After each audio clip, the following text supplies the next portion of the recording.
At our son's lavish housewarming party, my wife grabbed my arm. Her grip was tight, her fingers digging into my suit jacket. She leaned in close, her voice barely a whisper above the clinking champagne glasses. "We need to leave. Right now." I looked at her confused. "Why? What is going on?" She stayed silent, her eyes darting toward the hallway. She didn't speak another word until we were locked inside our car. Finally, she turned to me, her face pale, and asked, "You didn't actually see the final paperwork, did you?" What she told me next left me completely frozen. "My name is Richard Caldwell. I am exactly 70 years old today, and I spent the last 4 decades of my life building Caldwell Logistics from a single delivery truck into a nationwide operation. My wife Catherine and I worked tirelessly to give our only son David the kind of life we could only dream of when we were young. We paid for his college. We paid for his lavish wedding to Monica. And just last month I wired $1.2 million in cash. It was the down payment for a stunning $2.5 million estate in the upscale suburbs of Illinois. It was supposed to be their forever home, a safe place to raise our future grandchildren. That was the dream, or so I thought. Tonight was the grand housewarming party. The long, winding concrete driveway was completely packed with expensive luxury cars. The caterers were passing around expensive appetizers. But something felt incredibly wrong the moment Catherine and I walked through the front doors. David and Monica were barely hosting. Instead, Monica's mother, Beatrice, was holding court in the grand foyer. Beatrice was a woman who always acted like she owned the world, despite having 0 accomplishments to her name. She was parading around the living room, directing the staff and pointing out the custom renovations as if she had paid for every single brick. I tried to ignore it. I told myself she was just an overbearing mother enjoying her daughter's success. I grabbed a glass of sparkling water and stood near the kitchen watching my son. David looked nervous. He kept adjusting his tie, avoiding my gaze whenever I looked in his direction. Whenever I tried to approach him to ask how the move went, Monica would conveniently appear and pull him away to greet another guest. The atmosphere was suffocating.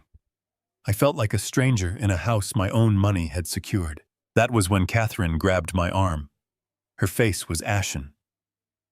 My wife is a strong, composed woman. She handled the stressful years of building our business with unwavering grace. Seeing her this terrified sent a chill straight down my spine. I followed her out the front door, leaving the noise of the party behind us. The cool night air hit my face, but it did nothing to calm my racing heart. We practically jogged down the long, winding driveway to where I had parked my sedan. I unlocked the doors and we both got in. Catherine locked the doors immediately. She was breathing heavily, clutching her purse to her chest. I put my hands on the steering wheel and looked at her. "Catherine, talk to me. What is happening? Did Beatrice say something to you?" I asked, my frustration beginning to build. She shook her head slowly, trying to catch her breath. "Richard, the house. You told me you wired the money to David's escrow account. You told me this house was for our son." "It is for our son," I replied, feeling a knot form in my stomach. "I handled the transfer myself. The real estate attorney sent over the preliminary agreements last month. Everything was in David and Monica's names. What is the problem?" Catherine closed her eyes, and a single tear rolled down her cheek. "I needed to use the restroom. The one on the main floor was occupied, so I went upstairs. I walked past the master suite and saw the door to the private study was wide open. Beatrice was in there." She paused, swallowing hard. "Richard." She was not just in there. She was standing by the desk, holding a glass of wine, showing off something on the wall to 3 of her friends. They were laughing. They were laughing at us. I felt my blood pressure rising. "Laughing at what, Catherine? What did you see?" She turned to face me, her voice trembling with a mixture of profound sadness and pure rage. "It was the property deed. It was framed, hanging right behind the mahogany desk." I walked closer, pretending to admire the woodwork. Richard, I saw the names on that official document. My hands gripped the steering wheel tighter. David and Monica, I stated firmly, though a sickening doubt was already spreading through my chest. No, Catherine whispered. David's name is nowhere on that deed. Monica's name is nowhere on that deed. The property is registered solely to a limited liability company, an LLC. An LLC. I repeated, my mind racing through corporate legalities. What LLC? Kensington Holdings, Catherine replied. The air in the car suddenly felt heavy, unbreathable. Kensington. That was Beatrice's maiden name. The name she constantly used to boast about her imaginary aristocratic heritage. I stared at the dark windshield, my mind struggling to process the magnitude of what my wife was telling me. Are you absolutely certain? I asked, my voice dropping to a low, dangerous tone. I am certain, Catherine said, wiping her face. I saw the state seal. I saw the registration date. It was filed 3 weeks ago, right after you wired the money. Richard, you did not buy a house for our son. You bought a $2.5 million estate for Beatrice. She owns it all. I sat in the dark, the silence deafening. 40 years of hard work. 40 years of sacrificing family dinners to build a company, all to ensure my son would have a secure future. And he had taken my life's savings and handed the keys to his manipulative mother-in-law. My own flesh and blood had orchestrated a massive deception right under my nose. The disrespect was paralyzing. The betrayal was absolute. A cold, calculated fury replaced the shock. I am not a man who gets emotional. I am a man who solves problems. I reached into my jacket pocket and pulled out my phone. I dialed David's personal cell number. I listened to it ring once, twice, 3 times. I pictured my son standing in that lavish living room, holding a drink, playing the successful homeowner, while his mother-in-law held the actual power. The call finally connected. David, I said firmly, my voice echoing in the quiet car. We need to talk right now. But it was not my son's voice on the other end of the phone line. A high-pitched, sickeningly arrogant laugh echoed loudly through the small speaker. Oh, Richard, Beatrice's voice purred with deep satisfaction. David is far too busy moving my antique furniture into the huge master bedroom. Thank you so much for the truly lovely little gift. The line went dead. I stared at the dark screen of my phone. The silence inside the car was broken only by my wife softly crying next to me. Beatrice had just confirmed every single fear taking root in my chest. I put the car in gear and drove us straight home. Sleep was impossible that night. I sat in my home office surrounded by the walls where I drafted the original business plans for Caldwell Logistics 40 years ago. I booted up my computer and logged into the county property portal. It took less than 10 minutes to find exactly what Catherine had seen. The deed to the $2.5 million estate was formally registered to Kensington Holdings, a limited liability company. I pulled the corporate registry. The sole managing member of Kensington Holdings was Beatrice. My son and daughter-in-law held zero equity in the home my $1.2 million down payment had secured. I printed every page. The printer hummed, churning out the concrete evidence of my son's betrayal. I placed the papers in a manila folder and waited for sunrise. At exactly 6:45 in the morning, I pulled into the executive parking lot of Caldwell Logistics. Usually I arrived at this sprawling glass and steel building with a sense of immense pride. Today I felt nothing but a cold dread settling deep in my bones. I walked past the security desk with a brief nod. I bypassed my own office suite and walked directly toward the financial wing. David was the chief financial officer. I had handed him that title 3 years ago, believing he possessed the integrity to manage the empire I intended to leave him. I never imagined I would be confronting him like this. I pushed open the heavy oak door to his office without knocking. David was sitting behind his massive desk, sipping coffee, his eyes glued to a dual monitor setup. He looked up, startled by my sudden appearance. Dad, he said quickly, masking his surprise with a practiced, easy smile. What are you doing here so early? I thought you and Mom were taking the morning off after the party. We missed you when it came time for the toast. I did not return his smile. I stopped right in front of his desk. I looked at this man, my son, trying to find a trace of the honest boy I had raised. Instead, I saw a polished executive wearing a tailored suit, bought with my money, sitting in an office I built, spinning a web of deceit. I opened the manila folder. I did not say a single word as I took the printed county property records and slammed them down onto the center of his desk. David flinched. His eyes dropped to the papers. I watched the blood drain completely from his face. His confident posture crumbled in an instant. A bead of sweat formed near his hairline as he scanned the highlighted name on the corporate registry. Kensington Holdings. Care to explain why my $1.2 million down payment purchased a mansion for your mother-in-law? I asked, my voice dangerously calm. Dad, listen, it is not what it looks like.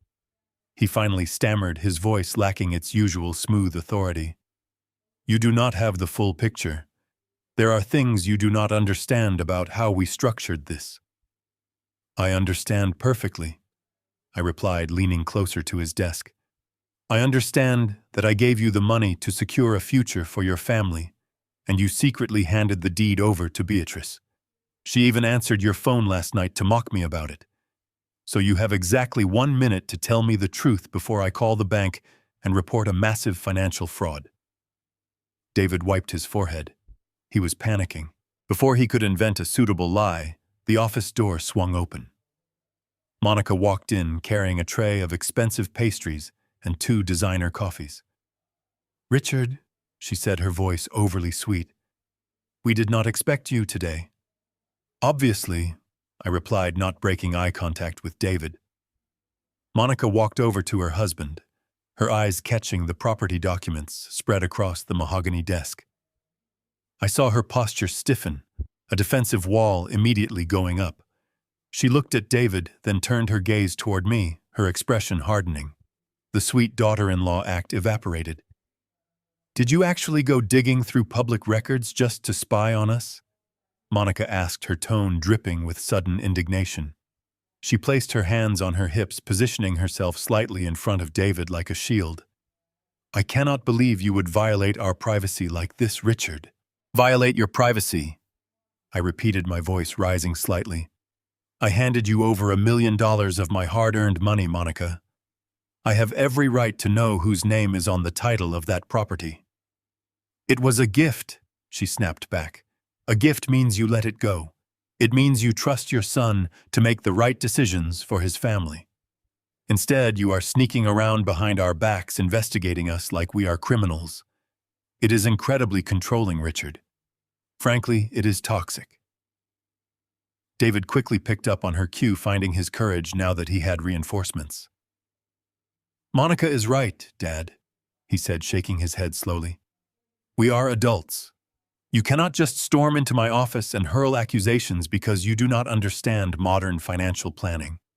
You are reacting emotionally instead of logically. I felt a sickening twist in my gut. They were completely united in this manipulation.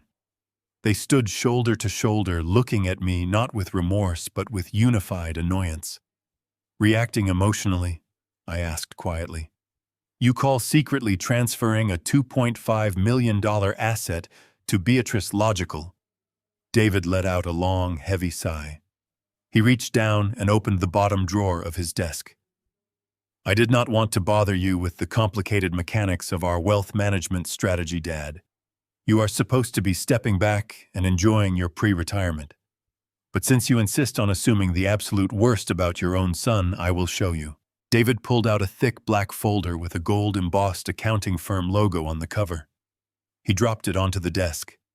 He placed his hands flat on the smooth leather cover, his eyes meeting mine with a terrifyingly calm, calculated confidence.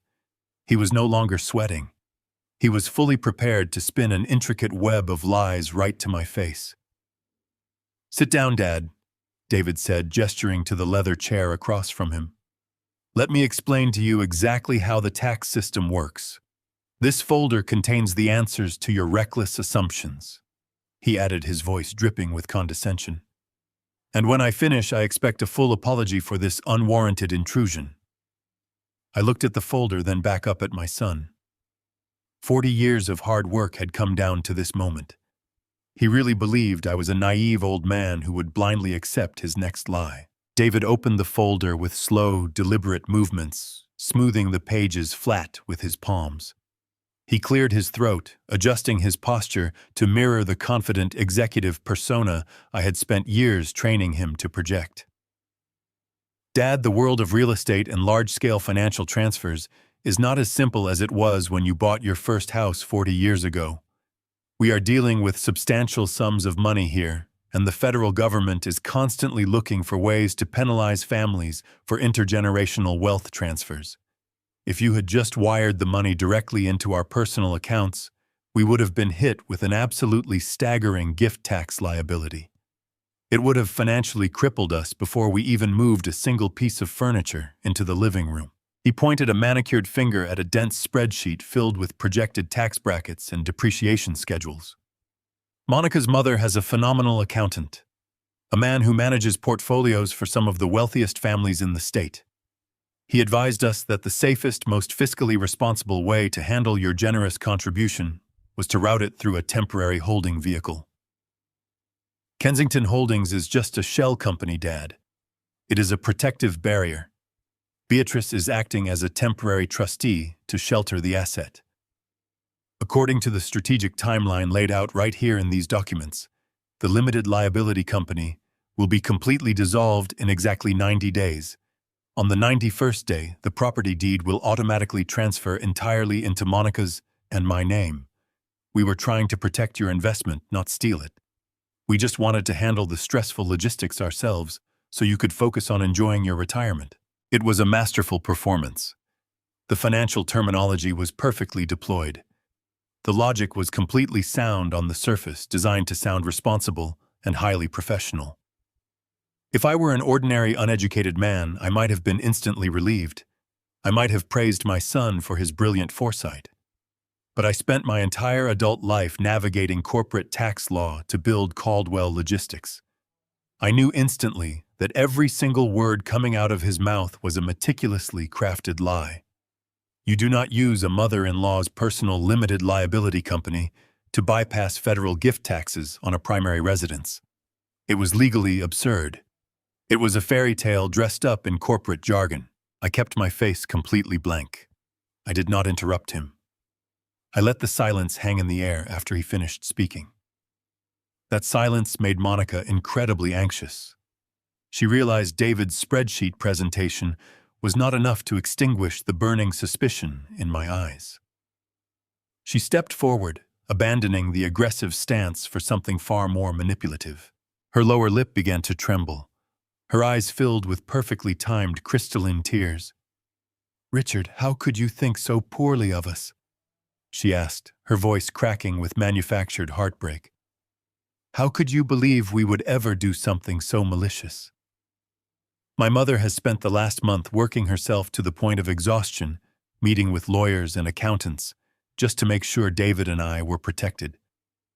She took on the legal liability of the holding company solely to help us secure our dream home. She is making a massive sacrifice for our family, and instead of thanking her, you are treating her like some kind of scheming criminal. She reached out and placed a trembling hand on David's shoulder. "We have worked so hard to build a life that would make you and Catherine proud. We wanted to surprise you when the title officially transferred in 90 days. We wanted to show you that we are responsible adults who know how to protect our family assets. But you could not even give us the benefit of the doubt. You just assumed the absolute worst. Your lack of trust is deeply wounding, Richard. It feels like no matter what David does, no matter how hard he tries to be the son you want, you will always find a way to make him feel like a failure. You are trying to control our marriage with your money, and it is tearing this family apart." David stood up from his leather chair and walked around the desk to wrap his arm protectively around his crying wife. He looked at me with an expression of profound disappointment. "Please, Dad," he begged, his voice softening into a plea for paternal sympathy. "Do not ruin the family harmony over a simple misunderstanding about temporary tax structures. Mom was so upset last night.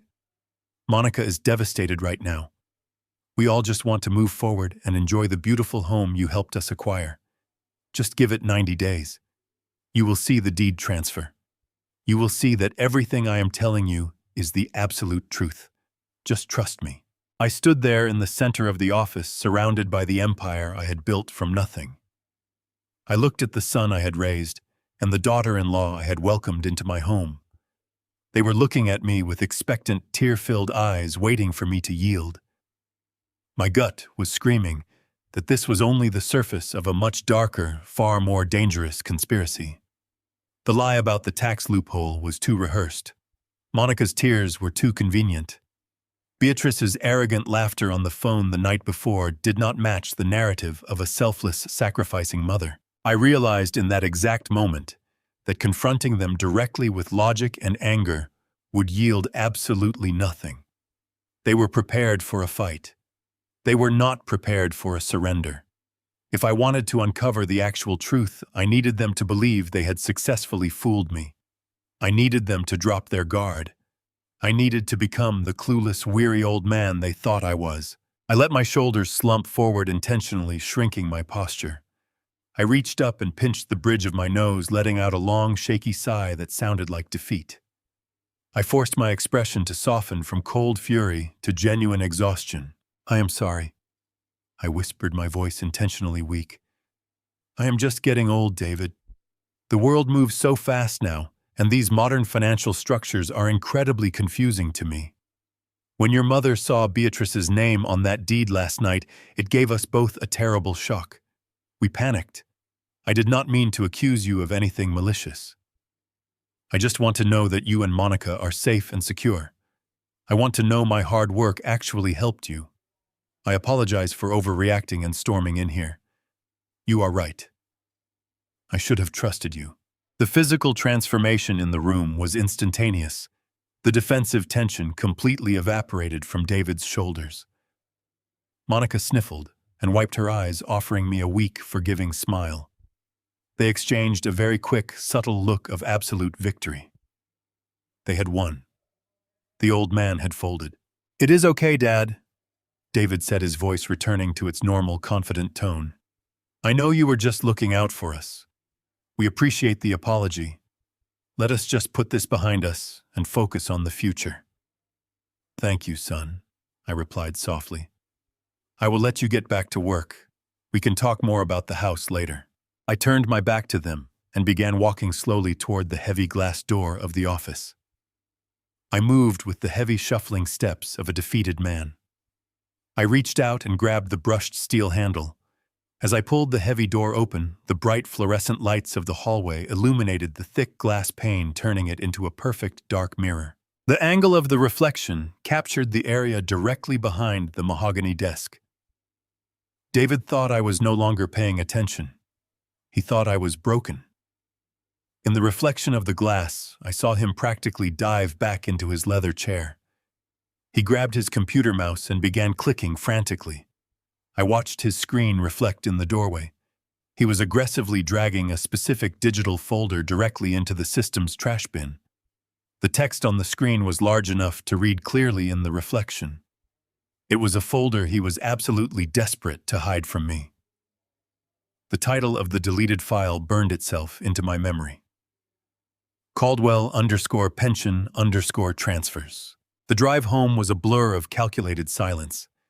The image of my son frantically deleting a file named Caldwell Pension Transfers played on a continuous loop in my mind. A tax loophole for a luxury house was one thing, a simple deception born of typical greed. But intentionally touching the employee pension fund crossed a moral line so severe it bordered on the unthinkable. I had hundreds of hardworking people who trusted me with their retirement. If David was moving their money, he was not just stealing from me. He was destroying the lives of people who had spent their entire careers building my company. I needed to know exactly who was pulling the strings. David was arrogant, but he was inherently cautious. He simply did not have the nerve to orchestrate a massive financial crime on his own. Someone was pushing him. I needed to see the dynamic inside that house when they thought no one was watching. I stopped at a boutique downtown and purchased an extravagant crystal vase. It was the perfect apology gift, serving as an olive branch from a defeated father. I arrived at the estate just after 2 in the afternoon. The wrought iron gates were wide open. Landscaping crews were busy manicuring the vast front lawn. I parked near the fountain and walked up the stone steps, holding the crystal vase tightly. I did not ring the bell.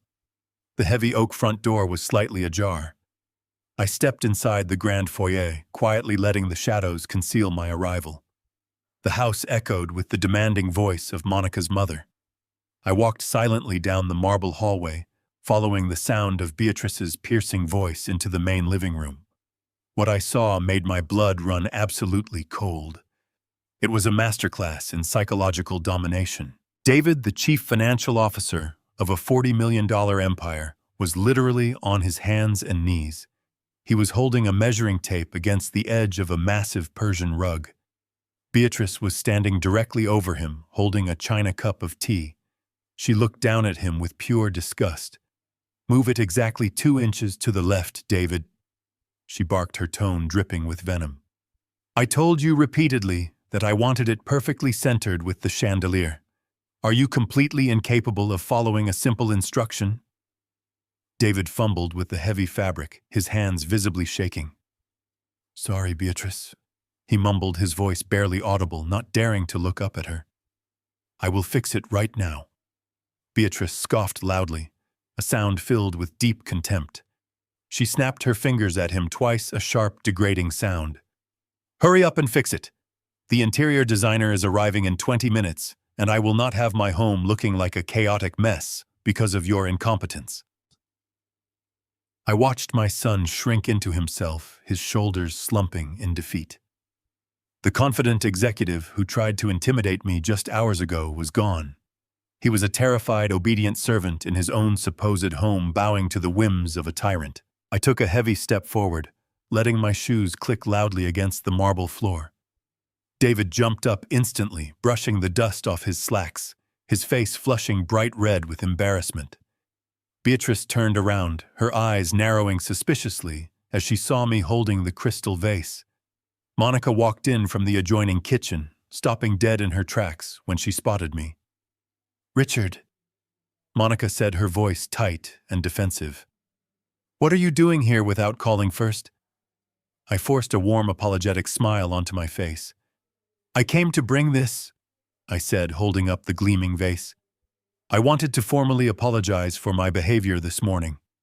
I overstepped my bounds, and I want to respect your boundaries moving forward. I just want peace between us."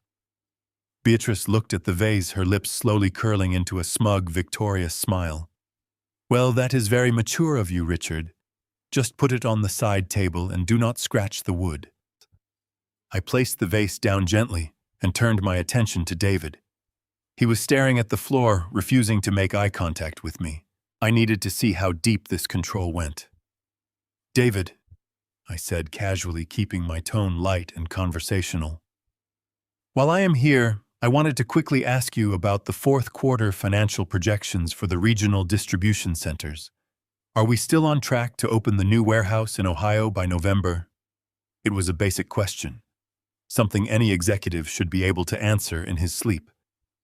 David opened his mouth to speak, but Monica stepped directly in front of him. She physically blocked him from my view, acting like a guard dog.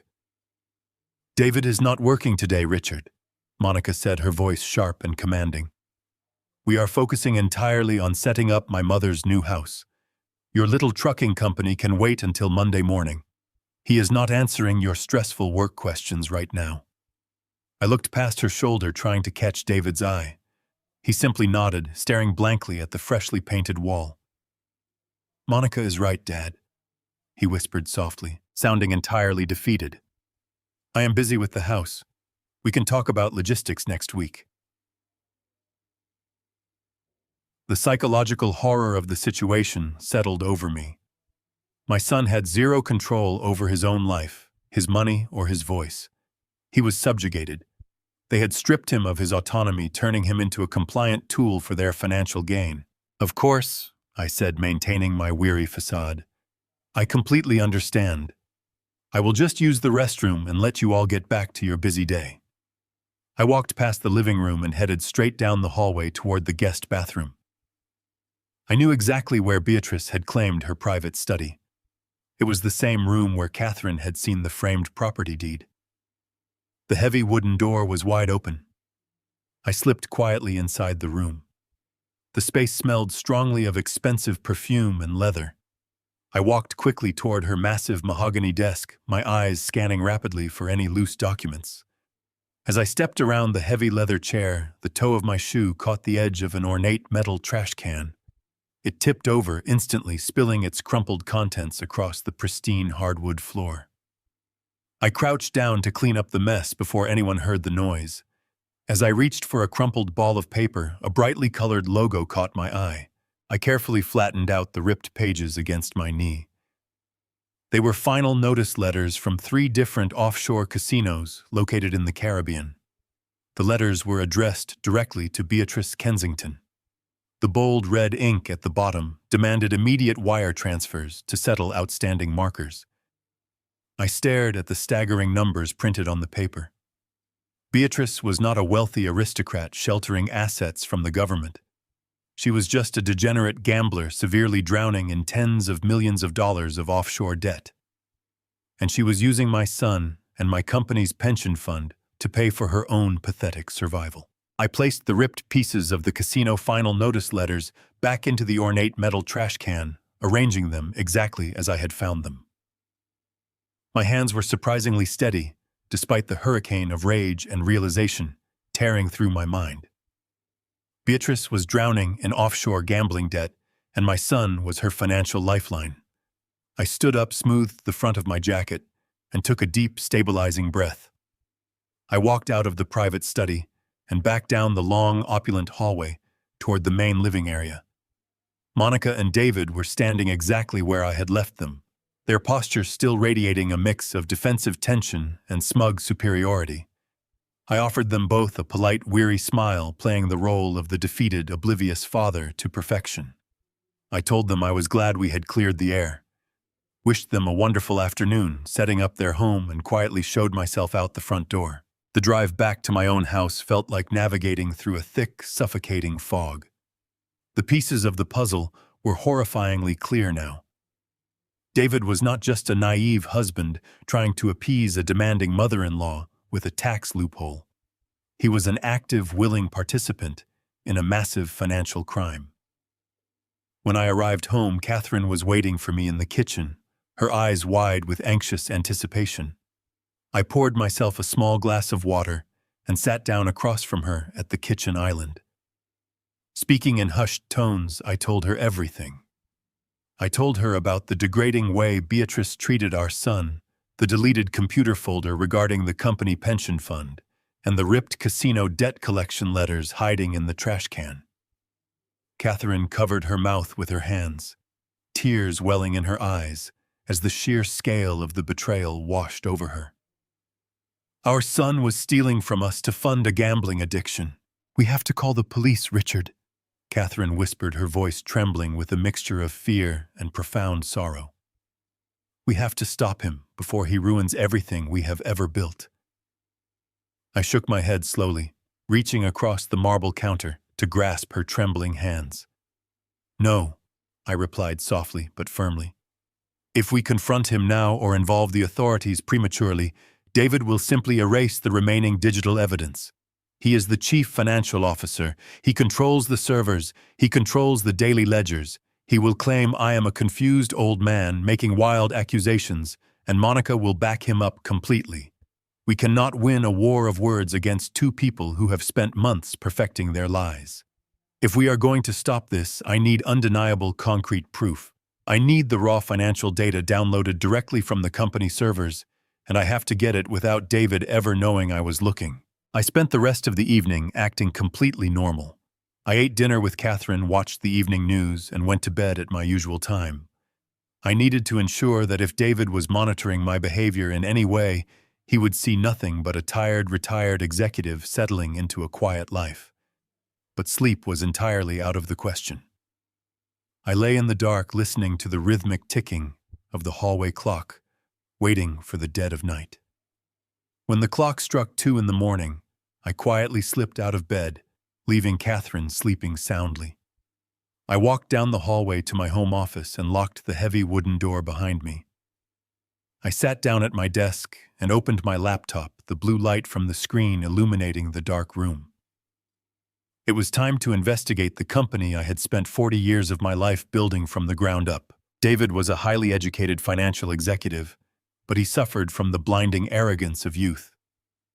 When I handed him the keys to the financial kingdom 3 years ago, he immediately changed all the primary administrative passwords, subtly locking me out of the day-to-day operational metrics. He wanted total control, and he believed his modern cybersecurity protocols were impenetrable. But David had forgotten a crucial detail about Caldwell Logistics. I was not just the founder. I was the man who personally supervised the installation of the original network architecture 2 decades ago. Before we had dedicated information technology departments, I coded the legacy administrative backdoor access portals myself.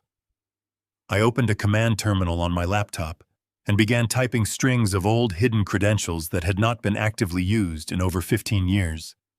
I held my breath as the screen loaded, praying the old security patches were still buried deep within the server framework. The screen flashed green. I was in. I completely bypassed the superficial, highly sanitized quarterly reports that David usually presented to the board of directors during our formal meetings. I needed to see the raw, unfiltered data. I navigated directly into the Master Chief Financial Officer ledger, the central nervous system of our entire corporate operation.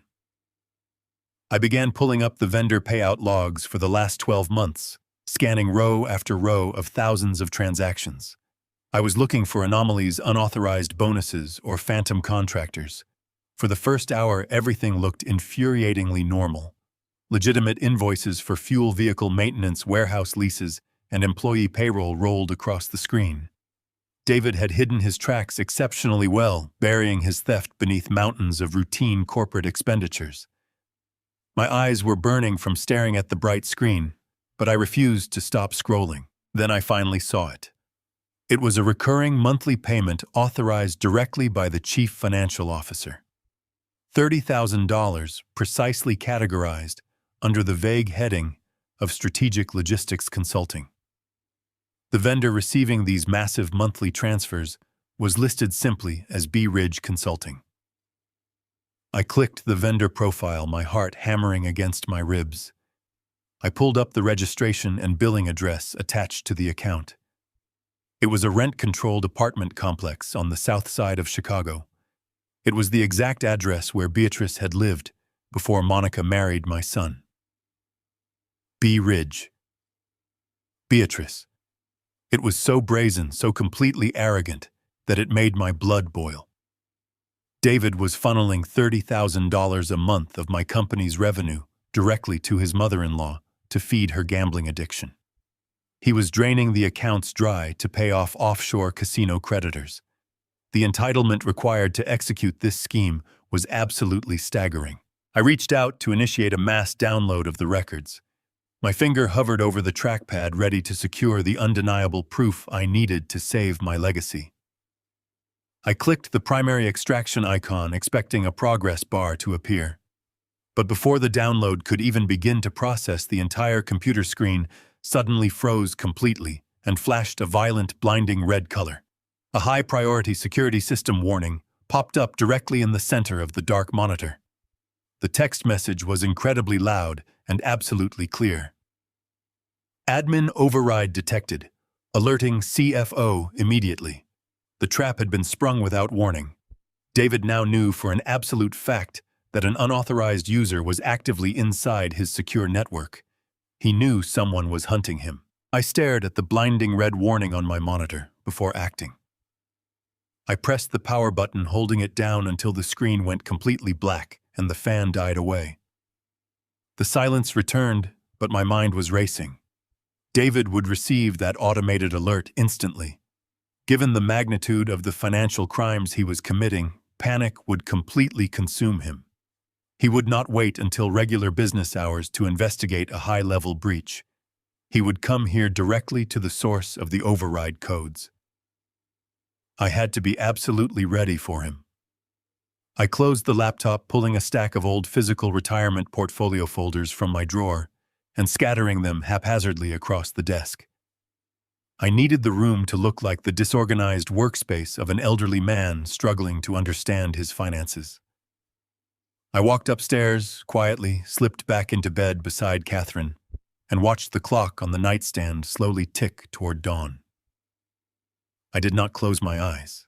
I simply waited for the inevitable arrival of my desperate son. At 6:15, the harsh crunch of tires gripping the driveway shattered the morning quiet. A car door slammed shut with aggressive force. A few seconds later, a series of rapid, heavy knocks pounded against our front door. Catherine stirred beside me in alarm. I placed a gentle hand on her shoulder and told her to stay in bed, promising I would handle whoever was downstairs. I pulled on my thick bathrobe, intentionally tying the belt slightly off-center. I ruffled my gray hair to ensure I looked disheveled and freshly awakened. I walked slowly down the wooden staircase, making my footsteps sound heavy and fatigued. The knocking resumed, bordering on frantic. I unlocked the deadbolt and pulled the heavy door open. David stood on the front porch, bathed in the pale light of early dawn. He looked completely unraveled. He was wearing the same dress pants from the day before, paired with a wrinkled t-shirt. His eyes were bloodshot, darting wildly around the foyer, as if expecting to find federal agents waiting to place him in handcuffs. "David," I said, keeping my voice thick with sleep and laced with mild paternal confusion. "What in the world are you doing here at this hour? Is someone hurt?" He pushed past me into the house without waiting for an invitation. He stood in the center of the foyer, breathing heavily, trying desperately to compose himself. He ran a trembling hand through his messy hair. "Dad, we have a massive corporate emergency," he said, his voice tight. "The primary financial servers at the company were breached last night. Someone triggered a master administrative override at 2 in the morning. My security protocols flagged a catastrophic unauthorized entry right from the legacy access portals. I drove straight over here because the physical IP address pinged back to this residential network. Did someone break into your home office?" I watched him perform his desperate routine. He was trying to frame his sheer terror as diligent executive concern. He needed to know if I was pulling the strings or if some anonymous hacker was currently downloading his illegal transactions. I let my shoulders slump. I raised a trembling hand to my forehead, rubbing my temples as if battling a severe morning headache. I let out a long, heavy sigh of profound embarrassment. "Oh, David," I mumbled, avoiding his gaze. "I am so incredibly sorry. I had absolutely no idea it would cause such a terrible commotion. There are no hackers, son. It was just me." David froze completely. The remaining color drained from his face as he braced himself for the worst. "You?" he asked, his voice dropping to a terrified whisper. "What do you mean it was you? What were you doing in the central ledger at 2 in the morning?" I shook my head, playing the role of a deeply frustrated, technologically incompetent senior citizen to absolute perfection. "I could not sleep," I explained, my voice wavering slightly with manufactured shame. "I came downstairs to look over my personal retirement portfolios. You know I like to review the quarterly yields, but that new financial software you installed last month is completely impossible to navigate. I could not figure out how to access my private shareholder dashboards. I kept clicking on different menus, and these warning boxes kept popping up on the screen." I gestured weakly toward the hallway leading to my office. "I tried using my old master passwords from back when we ran the legacy systems, hoping it would just bypass the new security walls. I guess I must have triggered an alarm." The screen suddenly flashed red, and the computer completely froze on me. I got so frustrated with the glowing warnings that I just unplugged the machine from the wall and went back to sleep. I am so sorry I woke you up in a panic, David. I was just trying to read my pension statements, and I ended up breaking the entire system. I feel like an absolute fool. I looked up at him, my eyes wide and apologetic. I waited for his reaction. I watched the profound, intoxicating relief wash over his entire body. The terror in his bloodshot eyes instantly dissolved, replaced immediately by a familiar, sickening arrogance. He let out a loud, dramatic exhale, dropping his head back and staring at the ceiling, as if asking the universe for patience with a foolish child. The transition from a panicked criminal to a condescending superior was seamless. Unbelievable! David scoffed, his tone dripping with patronizing irritation. You unplugged the machine, Dad. You cannot just randomly input deprecated administrative codes into a modernized corporate network. You triggered a level 5 security cascade. I thought we were experiencing a coordinated cyber attack from a foreign entity. You practically gave me a heart attack over a simple retirement statement. He shook his head, placing a heavy, comforting hand on my shoulder. It was a gesture meant to assert dominance. Listen to me, he said, speaking slowly, as if addressing a toddler. You are getting too old to be messing around with advanced technology. The systems are vastly different now. They are highly sensitive. You need to leave the technical operations to me and my team. If you ever want to review your personal pension files, you call my assistant. We will print out a physical copy. Do not try to log into the servers yourself ever again. You are just going to cause unnecessary damage. I nodded meekly, keeping my eyes fixed on the floor. You are absolutely right, son, I murmured. I will leave the heavy lifting to you. I am sorry. David patted my shoulder. Just get some rest, Dad. Let the younger generation handle the details. He turned and walked out the front door. I watched him through the side window. When his luxury car vanished around the corner, my posture straightened. The trembling in my hands ceased entirely. I grabbed my burner phone and dialed a secure number. Thomas? I said, my voice cold and stripped of all paternal mercy. I need you to quietly tear my son's life apart. Thomas Bradley was not a man who asked questions. He was a forensic auditor who operated in the dark, a phantom who could trace a single stolen dollar through a labyrinth of international shell companies and encrypted offshore accounts. When I hung up the burner phone, I felt the first genuine sense of calm I had experienced in days. The trap was set. Now I just had to play my part. The opportunity presented itself that very Friday. Catherine had invited David, Monica, and Beatrice over for a family dinner. It was a long-standing tradition, but tonight it felt like setting the stage for a psychological war. Catherine spent the entire afternoon preparing her signature roast, completely unaware of the digital excavation Thomas was currently performing on our son. I had not told her about my midnight discovery in the corporate ledger or my call to Thomas. I needed her reactions to be entirely authentic.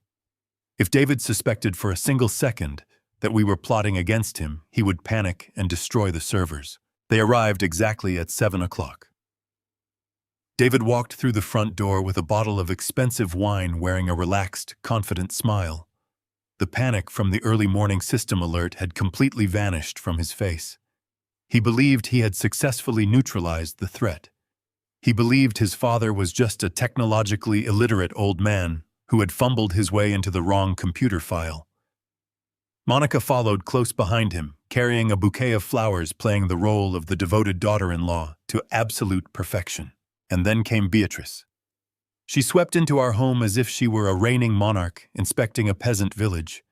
She wore a tailored silk dress and diamond jewelry that I now knew was financed by the stolen retirement funds of my hard-working employees. She greeted Catherine with a stiff, obligatory embrace before immediately commenting on the temperature of the house, complaining that the air conditioning was far too aggressive for her delicate constitution. We moved into the dining room. Catherine brought out the roast, surrounded by roasted vegetables and fresh herbs. It was a beautiful, warm, comforting meal.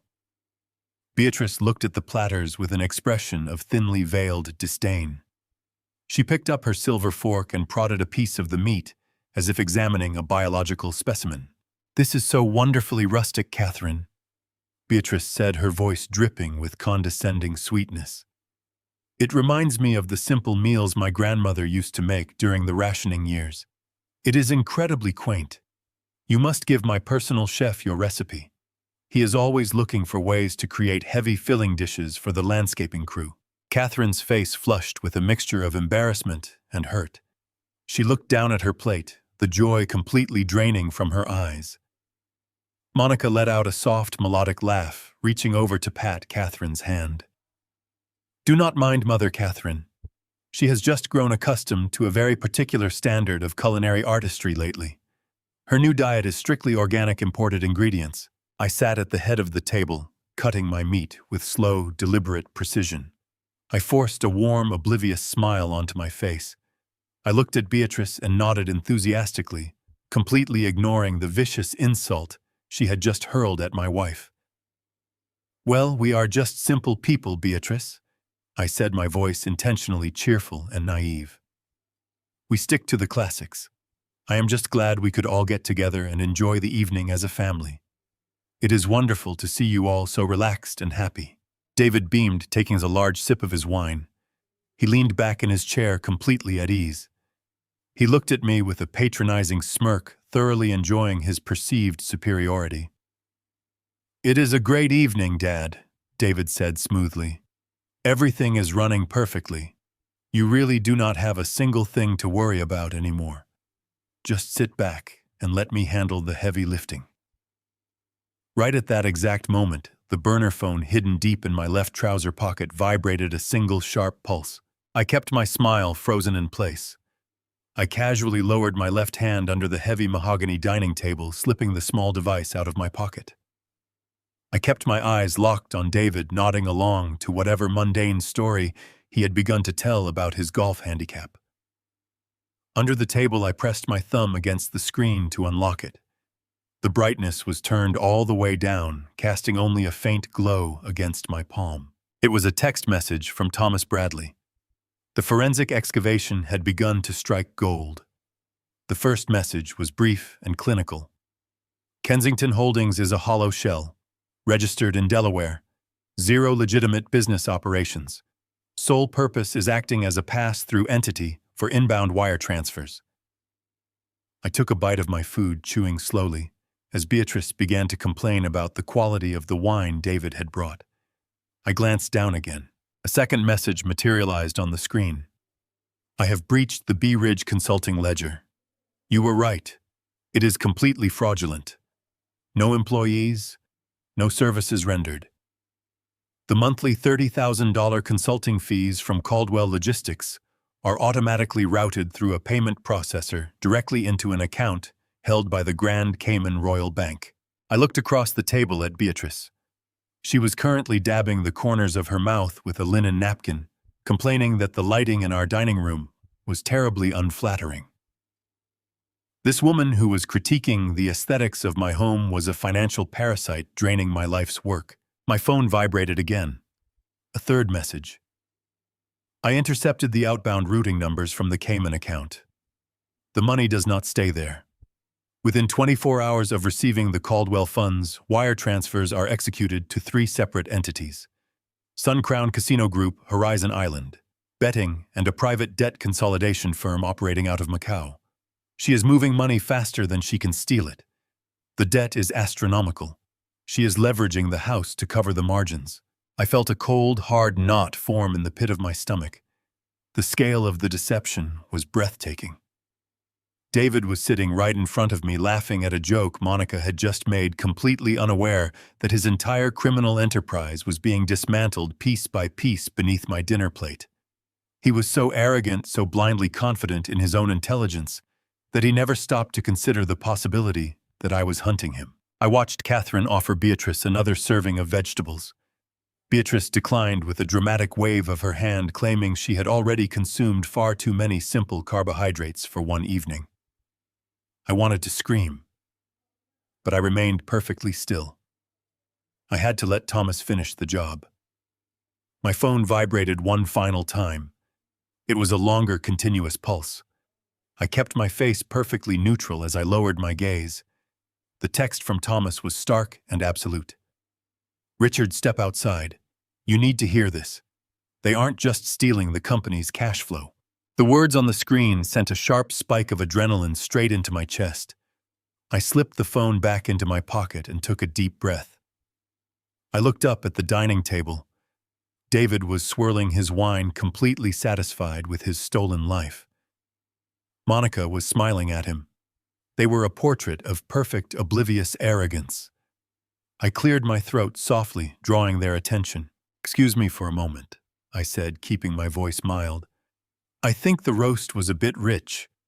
I am going to step outside for a breath of fresh evening air." Catherine looked at me with concern. I offered a reassuring smile and pushed my chair away. I walked through the kitchen and slipped out the glass door. The cool night air hit my face but did nothing to calm the burning fury inside me. I walked across the lawn, slipping through the back gate leading to a quiet, poorly lit parking lot behind our community center. Thomas Bradley was waiting exactly where I knew he would be. His dark sedan was parked in the deepest shadows beneath a cluster of oak trees. I opened the passenger door and slid into the leather seat. The interior was bathed in the pale blue glow of a laptop screen. Thomas did not offer a greeting. He traded exclusively in hard facts. "You need to brace yourself, Richard," Thomas said, his voice flat. "I spent the last 3 hours digging through your son's digital footprint. He is not just skimming cash. He has engineered a financial catastrophe, steering the entire ship directly into a concrete wall." I looked at the glowing screen. "Tell me exactly what you found." "I already know Beatrice is gambling away the company cash flow through those fake consulting fees." Thomas shook his head. "The casinos cut her off 6 months ago. Beatrice turned to alternative funding sources. She owes an international syndicate of loan sharks over $2 million. They demand weekly tribute, and the interest rates are compounding at an astronomical pace. She is drowning, and she dragged your son into the deep water with her." I felt a cold sweat break out across my forehead. "So David is draining the operating accounts to keep her alive," I stated. "It is much worse than the operating accounts," Thomas replied. $30,000 a month is not enough to cover the weekly tribute Beatrice owes to these syndicates. David needed a massive pool of untraceable liquidity. He crossed the ultimate line. He is actively draining the Caldwell Logistics Employee Pension Fund." "The pension fund," I whispered, my voice cracking.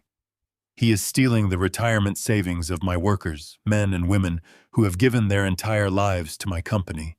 He has already siphoned over $4 million from the principal reserves," Thomas confirmed, bringing up a complex series of ledger transfers. "He is routing it through Beatrice's shell company, sending it directly to Macau. He is burning the futures of your employees to pay for his mother-in-law's gambling debts." My son was a monster. But Thomas was not finished. "There is a reason he felt comfortable taking such an insane risk," Thomas continued. "David is a coward. He knew touching the federal pension funds would attract the authorities. He needed an absolute guarantee that he would walk away clean when the house of cards collapsed. He needed a designated fall guy." "He set me up," I said quietly, the realization settling over me. "He framed you perfectly," Thomas said, dropping a thick stack of printed documents onto my lap. "I found these buried in a hidden partition on the main server. David used your digital signature to forge binding legal declarations. He drafted documents naming you as the sole guarantor of Beatrice's massive syndicate debts. He forged executive orders authorizing the creation of the phantom subsidiaries draining the pension fund. Every wire transfer, every illegal loan, every stolen dollar has your name attached to it at the top of the command chain." I stared down at the papers in my lap. The forged signatures looked perfectly authentic. The legal language was ironclad. If federal authorities launch an investigation, or if the loan sharks decide to collect their principal balance by force, all the paper trails lead directly to your home office, Thomas explained. David structured this entire criminal enterprise so he looks like an innocent subordinate following the erratic orders of his aging father. If this operation goes bust, Richard, you are the one going to federal prison. You will die in a cell, and David will assume total control of whatever assets remain. The terrifying reality locked my jaw. My own flesh and blood had systematically planned my financial ruin and physical incarceration. I spent 40 years building a legacy of honor, and David had twisted it into a noose meant for my neck. I looked toward my home where my son was currently drinking my wine and smiling at my wife. "How long do we have before the annual corporate audit?" I asked, my voice turning into a cold, mechanical rasp. "The external auditors arrive in 3 weeks. When they look at the pension reserves, they will spot the massive deficit. The entire scheme will unravel." Thomas let out a slow, heavy breath. He reached into his leather briefcase and pulled out one final document protected inside a clear plastic sleeve. He held it out toward me. The ambient light from the laptop illuminated the bold text at the top of the page. "David knows about the upcoming audit," Thomas said quietly. "He knows the deficit cannot be hidden from external regulators. He does not plan on letting you take the fall after the audit happens. He is going to spring the trap before the auditors even arrive at the building." I took the plastic sleeve from his hand. I read the title of the document. My blood turned to ice in my veins. "It is a drafted legally binding petition for emergency medical conservatorship," Thomas explained, his tone laced with genuine disgust. "I intercepted emails between David, Monica, and an unethical private judge. They are planning to file this petition next week in a closed session. They are going to testify under oath that your recent behavior has become erratic and dangerous. They will claim you are suffering from severe dementia and actively destroying the company with reckless financial decisions." I stared at the petition. It outlined a complete seizure of my personal rights and medical autonomy. It painted me as a broken man incapable of caring for himself. "Once the judge signs that order, you immediately lose all legal authority," Thomas said. "David and Monica will be granted total control over your life and Caldwell Logistics. They will lock you away in a secure memory care facility, isolating you from the outside world. You will not be able to talk to Catherine, your lawyers, or the authorities. Once silenced, David will use his power as conservator to cover his tracks, blame the missing pension funds on your supposed decline, and walk away with everything." They were going to bury me alive. I sat in the dark passenger seat of Thomas Bradley's car, staring at the drafted conservatorship petition. They were going to bury me alive. The sheer scale of their cruelty washed over me, replacing the last remaining fragments of my paternal love with cold, absolute resolve. I handed the plastic sleeve back to Thomas. I did not shed a single tear. I looked at the forensic auditor and nodded. The time for sorrow had passed. It was time to go to war. I told Thomas to begin securing the evidence immediately, instructing him to trace every stolen dollar and build an impenetrable fortress around my personal assets.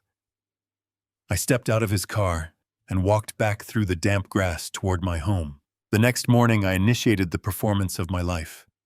If David and Monica needed me to be a senile, confused old man to validate their fraudulent court petition, I was going to give them a masterpiece.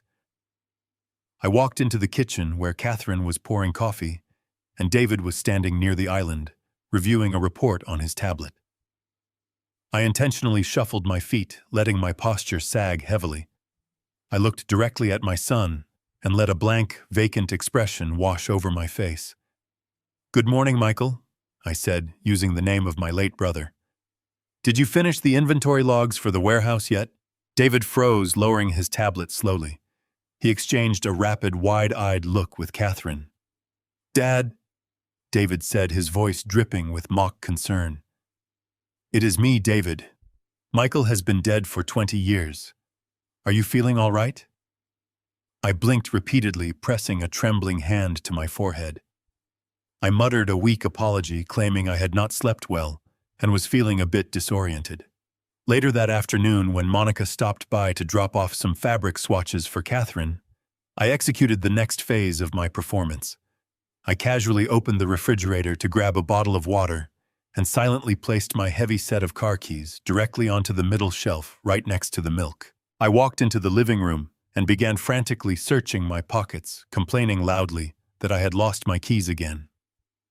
Monica immediately sprang into action, adopting the tone of a patronizing nurse. Within 3 minutes, she opened the refrigerator and gasped with manufactured shock. She pulled the keys out and held them up for David to see. I watched them from the corner of my eye. They were absolutely thrilled. I could see the barely contained glee dancing in Monica's eyes.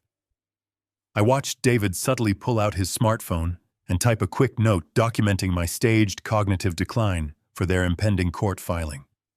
They were building their case completely unaware. They were merely dancing on the stage I built for them. While I played the crumbling patriarch in the daylight, my nights were consumed by ruthless retaliation. I met with Thomas Bradley and my senior legal counsel in secure locations long after midnight. We moved with terrifying speed. Because the company was still legally entirely in my name, and the forged guarantor documents had not yet been activated by the offshore loan sharks, I had a narrow window to sever the diseased limbs of my empire.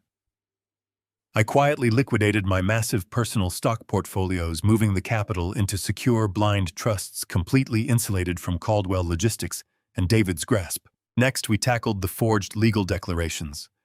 My attorneys worked directly with federal fraud investigators to place immediate holds on the fabricated guarantor documents David created.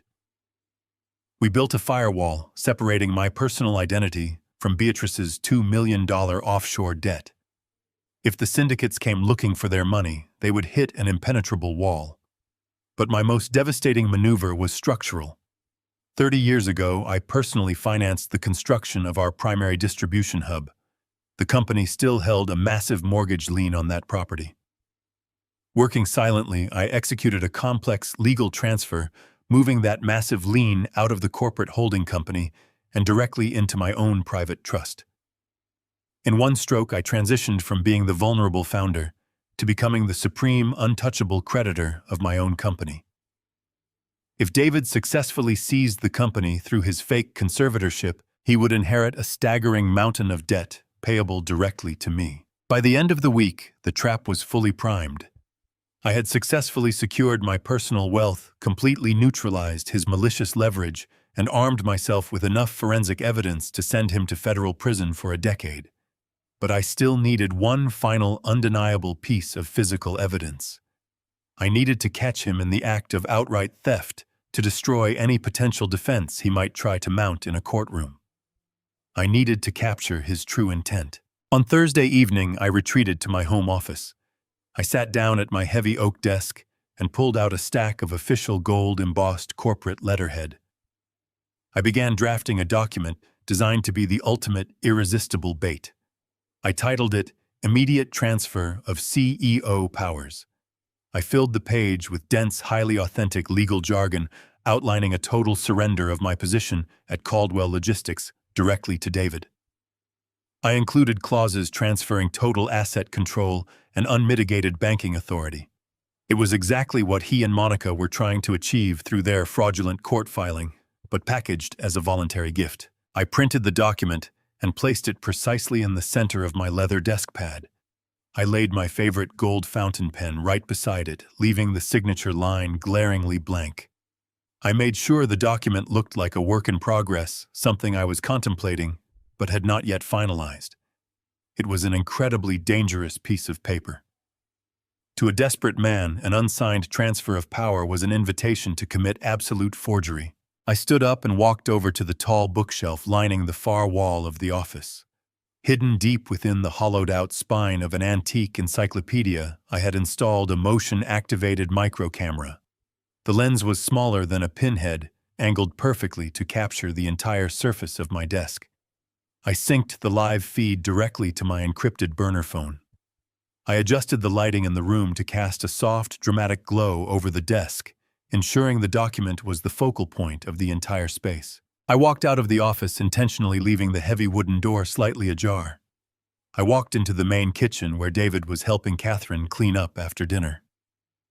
I yawned loudly, announcing that my mind was feeling exceptionally foggy and that I was going upstairs to take a long, deep sleep. I told them I left important paperwork on my desk and asked them not to disturb my office. I walked up the stairs, my heart beating with a steady rhythm. I closed my bedroom door and pulled out the burner phone. The screen flickered to life, showing the empty office and the blank signature line waiting in the dark. I stared at the glowing screen, watching the shadows stretch across my mahogany desk. The house was silent, but the air felt impossibly thick, suffocating me with the weight of my own son's betrayal. I turned toward the bed where Catherine lay awake, her eyes searching my face in the dim light. I walked over and gently grasped her hand. I told her to pack a small overnight bag quietly. I explained that we could not stay in this house tonight. David and Monica were still downstairs finishing their wine in the kitchen, pretending to be the perfect, loving family. I could not sleep under the same roof as the people plotting to lock me away. We slipped out through the private side entrance attached to the master suite, leaving our home like fugitives in the night. A black sedan arranged earlier by Thomas Bradley was waiting for us at the end of the street. It transported us directly to a secure private suite in a downtown hotel, far away from the toxic deception filling our own living room. The hotel room was immaculate and cold, a stark contrast to the warmth of the home we had just abandoned. I connected my laptop to the secure network Thomas had established, transferring the live video feed from my burner phone to the larger high-definition monitor. Catherine sat beside me on the edge of the stiff mattress, wrapping a thick woolen shawl around her shoulders. We sat together in the sterile darkness of the hotel suite, our eyes glued to the digital window, looking directly into my corporate sanctuary. For over an hour, the screen showed absolutely nothing but the quiet stillness of my empty office. The gold fountain pen gleamed faintly under the ambient streetlight, filtering through the large windows. The trap was perfectly laid, completely undisturbed. Catherine leaned her head against my shoulder, her breathing shallow and ragged. She wanted to believe that David would not cross the final line. She desperately wanted to believe that the boy she had carried, nurtured, and loved unconditionally would simply walk past the office door and go to sleep. But I knew the intoxicating pull of desperation. David was drowning in his mother-in-law's massive syndicate debt, and the document resting on that desk was his ultimate salvation. At exactly 1:15 in the morning, the heavy wooden door to my office slowly creaked open. Catherine gasped softly, her fingers digging painfully into my forearm. Two dark silhouettes stepped into the room. David reached out and flicked on the small brass reading lamp positioned on the edge of the bookshelf. The dim, warm light illuminated his face, revealing a mask of absolute predatory focus. Monica followed closely behind him, her movements quick and quiet. They did not look like a married couple checking on an elderly father. They moved with the synchronized, calculated precision of burglars breaking into a vault. David immediately bypassed the filing cabinets and walked directly toward my desk. His eyes locked onto the solitary piece of gold-embossed paper resting in the center of the leather pad. He leaned over, resting his hands flat on the desk, his eyes scanning the dense legal text I had painstakingly drafted just hours before. I watched his chest rise and fall rapidly as he absorbed the magnitude of the document. He picked it up, holding the paper closer to the brass lamp, to read the specific clauses outlining the immediate voluntary transfer of my chief executive officer powers and total banking authority. A slow, sickening smile spread across his face, completely transforming his features into something unrecognizable. He turned to Monica, holding the document up like a victorious trophy. "Look at this," David whispered, his voice trembling with a mixture of disbelief and sheer exhilaration. "He actually drafted it. The old fool is practically handing over the keys to the entire kingdom on a silver platter. He is so completely terrified of his own declining memory that he is voluntarily drafting the exact surrender we needed." Monica stepped closer, snatching the paper from his hand. She read the clauses rapidly, her eyes darting back and forth across the page. Her lips parted into a wide, malicious grin. She let out a sharp, cruel laugh that echoed through the quiet office, a sound devoid of any human empathy. "I cannot believe this is actually happening," Monica sneered, tossing the document back onto the desk with an arrogant flick of her wrist. "He is making it so incredibly easy for us. I honestly thought we were going to have to fight him in court for months." But look at him, David. He is completely broken. He really is nothing but a senile cash cow waiting to be milked. The sheer venom in her voice was physically repulsive. Catherine began to weep silently beside me, the tears streaming down her face as she listened to the woman she had welcomed into our family mock my very existence. But the horror was far from over. David picked up the gold fountain pen, rolling it smoothly between his fingers. He stared down at the blank signature line waiting at the bottom of the page. "We do not even need to forge it right now," David said, his tone chillingly calm and entirely devoid of morality. "We will let him think it is his own brilliant idea. I will casually bring it up during family dinner on Friday night. I will play the concerned son, telling him how exhausted he looks, how much he needs to step down for his own health. We will place this exact document in front of him, and he will sign it willingly to save face." He placed the pen back onto the desk, aligning it perfectly with the edge of the paper. "And once he signs this on Friday, our problems are completely solved," David continued, his voice dropping to a low, menacing register that chilled me to the bone. "We secure the remaining pension funds, we satisfy the syndicate, and we quietly finalize the emergency medical conservatorship paperwork on Monday morning. We lock him in that specialized psychiatric facility in Nevada by the end of the month. It is isolated, highly secure, and strictly controls all external communications. He will never speak to a lawyer or a bank manager ever again. Beatrice will be absolutely safe, our debts will be entirely erased, and we will finally have the total control we deserve." Catherine broke down into heavy, uncontrollable sobbs. The devastation of hearing her son calculate our permanent imprisonment shattered her heart. She buried her face into my shoulder, shaking violently as the reality of their greed washed over her. I did not offer any words of comfort. I simply wrapped my arm around her trembling frame and held her hand tightly.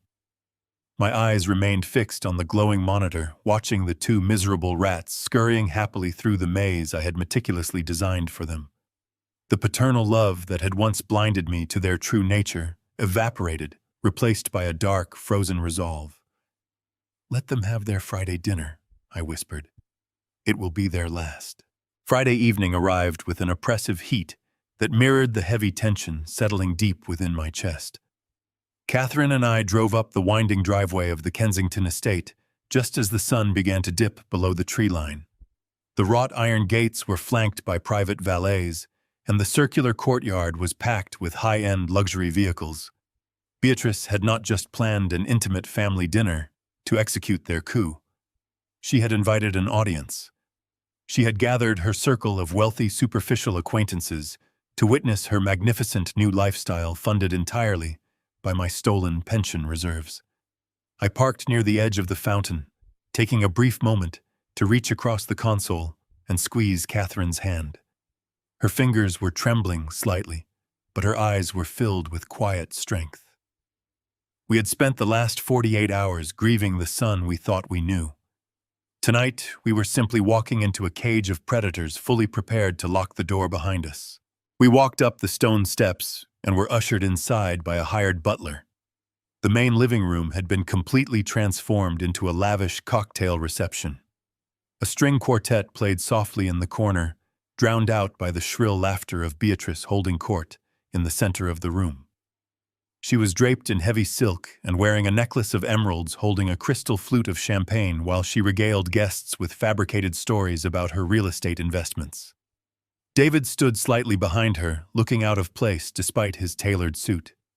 His face was pale, glistening with a thin sheen of nervous sweat.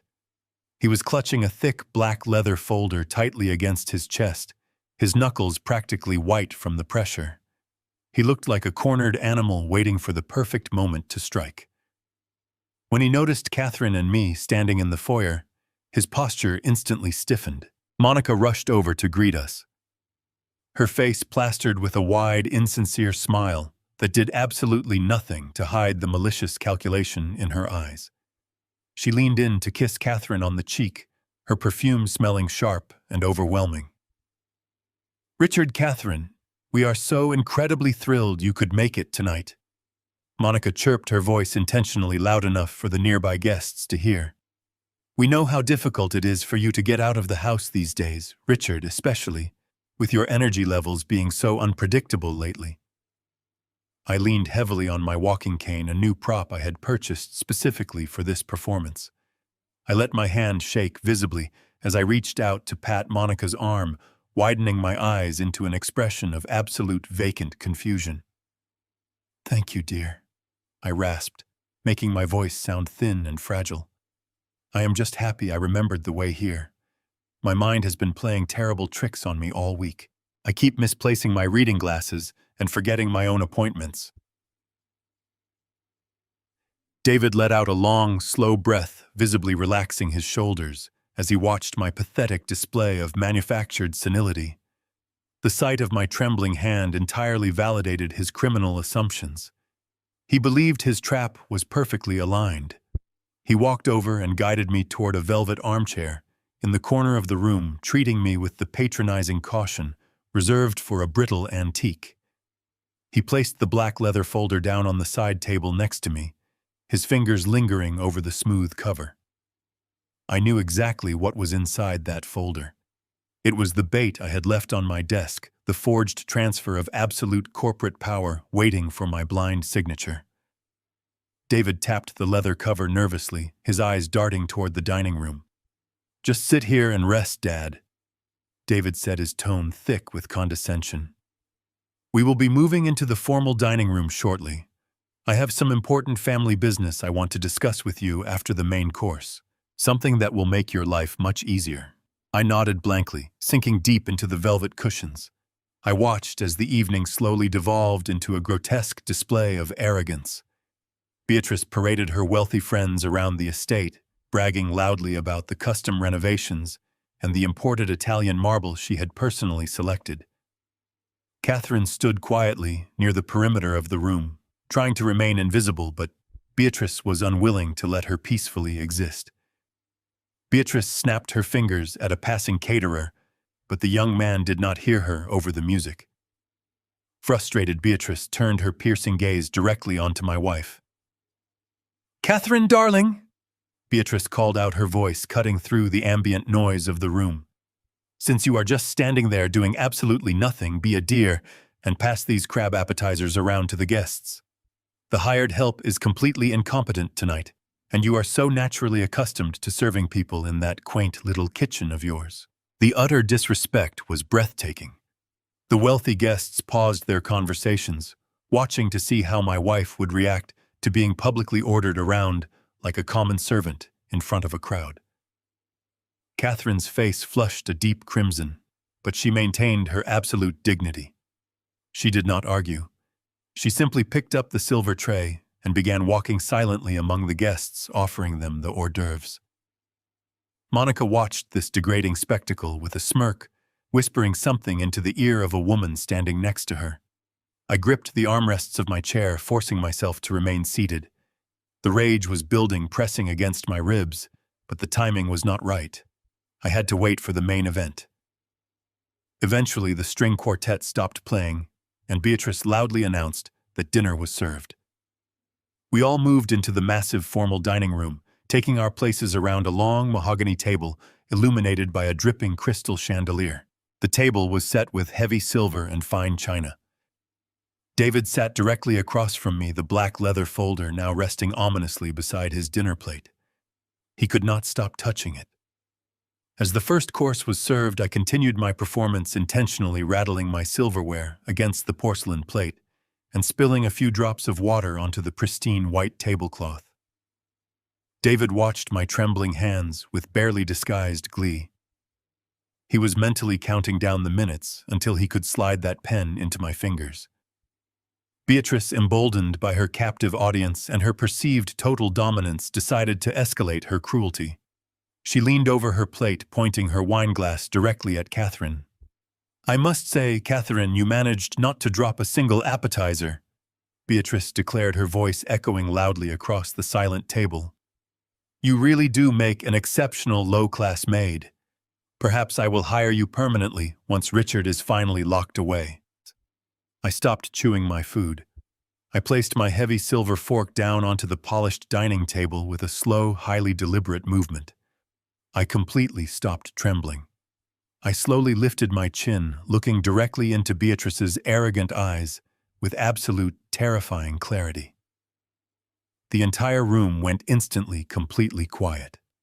The heavy atmosphere turned instantly absolutely freezing. I did not raise my voice. I did not need to. When you have spent 4 decades building a commercial empire from the ground up, navigating treacherous boardroom negotiations, you learn exactly how to command a room without shouting. I looked directly at Beatrice, letting the heavy, suffocating silence stretch out until the palpable discomfort in the room became almost a physical weight pressing against the guests. "My wife," I said, my voice resonating with a deep, unwavering authority that completely shattered the fragile, senile persona I had been meticulously portraying all evening, "is the foundation of everything you see around you. She built a life of actual substance and loyalty, while you spent your entire existence accumulating dangerous debts and empty vanity. Do not ever speak to her in that manner again. You are not a reigning queen holding court in a medieval palace, Beatrice. You are merely a guest at this table, and you will show the proper respect to the woman who actually knows the profound meaning of hard work." The words hung in the air, sharp and undeniable, slicing through the manufactured elegance of the dinner party. Catherine stood near the edge of the dining room, her posture straightening as she looked at me with a mixture of surprise and profound relief. The shock on Beatrice's face was instantaneous and profound. Her jaw practically unhinged. She looked around the long mahogany table at her wealthy friends, her curated audience, and saw their eyes wide with scandalized fascination. The grand illusion of her supreme dominance had just been publicly, effortlessly shattered by the man she considered a mindless, disposable relic. Her initial shock rapidly boiled over into pure, unadulterated fury. Her face twisted into a grotesque mask of ugly, aristocratic outrage. She stood up so quickly that her heavy mahogany dining chair tipped backward, crashing onto the imported Persian rug. "How dare you!" Beatrice shrieked, her voice losing all its manufactured elegance and dropping into a shrill, grating pitch that echoed painfully off the high ceilings. She grabbed her delicate crystal wine glass and hurled it violently onto the polished hardwood floor. The exquisite crystal shattered into 1,000 glittering pieces, splashing expensive vintage red wine across the pristine baseboards like a spray of fresh blood. The dark liquid seeped into the grout, leaving a permanent stain. Several guests gasped audibly, shrinking back in their plush seats, exchanging horrified, uncomfortable glances with one another. Monica let out a sharp, theatrical cry of alarm, rushing to her mother's side and wrapping a comforting arm around her trembling shoulders, glaring at me as if I had committed a physical assault. "You insolent, ungrateful old fool!" Beatrice screamed, pointing a trembling diamond-encrusted finger directly at my face, her chest heaving with dramatic indignation. "You come into my beautiful home, you eat my expensive food, and you dare to speak to me with such flagrant, unacceptable disrespect. I will not tolerate this. I absolutely will not stand for this unbelievable indignity in front of my closest, most esteemed friends." She whipped her head around to face David, her eyes blazing with an irrational, demanding fury that brooked no argument. "David, do something immediately. Handle your incredibly disrespectful father right now, or I swear I will have the private security team throw him out onto the street. He is completely out of control. He has ruined my entire beautiful evening with his insane delusions." David was already on his feet, his face flushed with a dark, dangerous shade of crimson. The cold panic that had been simmering beneath his surface all evening was now fully exposed. His meticulously crafted plan was unraveling in real time, and he was absolutely terrified of losing his grip on the carefully constructed narrative. He needed me to remain the docile, confused victim, and my sudden display of sharp, articulated defiance threatened to expose his entire criminal framework to the very people he sought to impress. He marched around the edge of the expansive dining table, closing the physical distance between us with heavy, aggressive strides.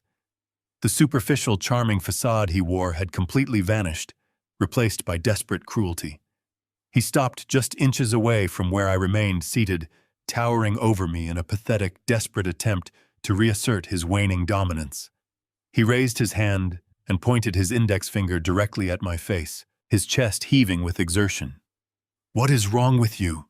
David hissed, his voice a harsh, venomous whisper meant to intimidate me back into immediate submission. "You are embarrassing Monica's mother in front of half the city's elite. You are having a severe mental episode, Dad.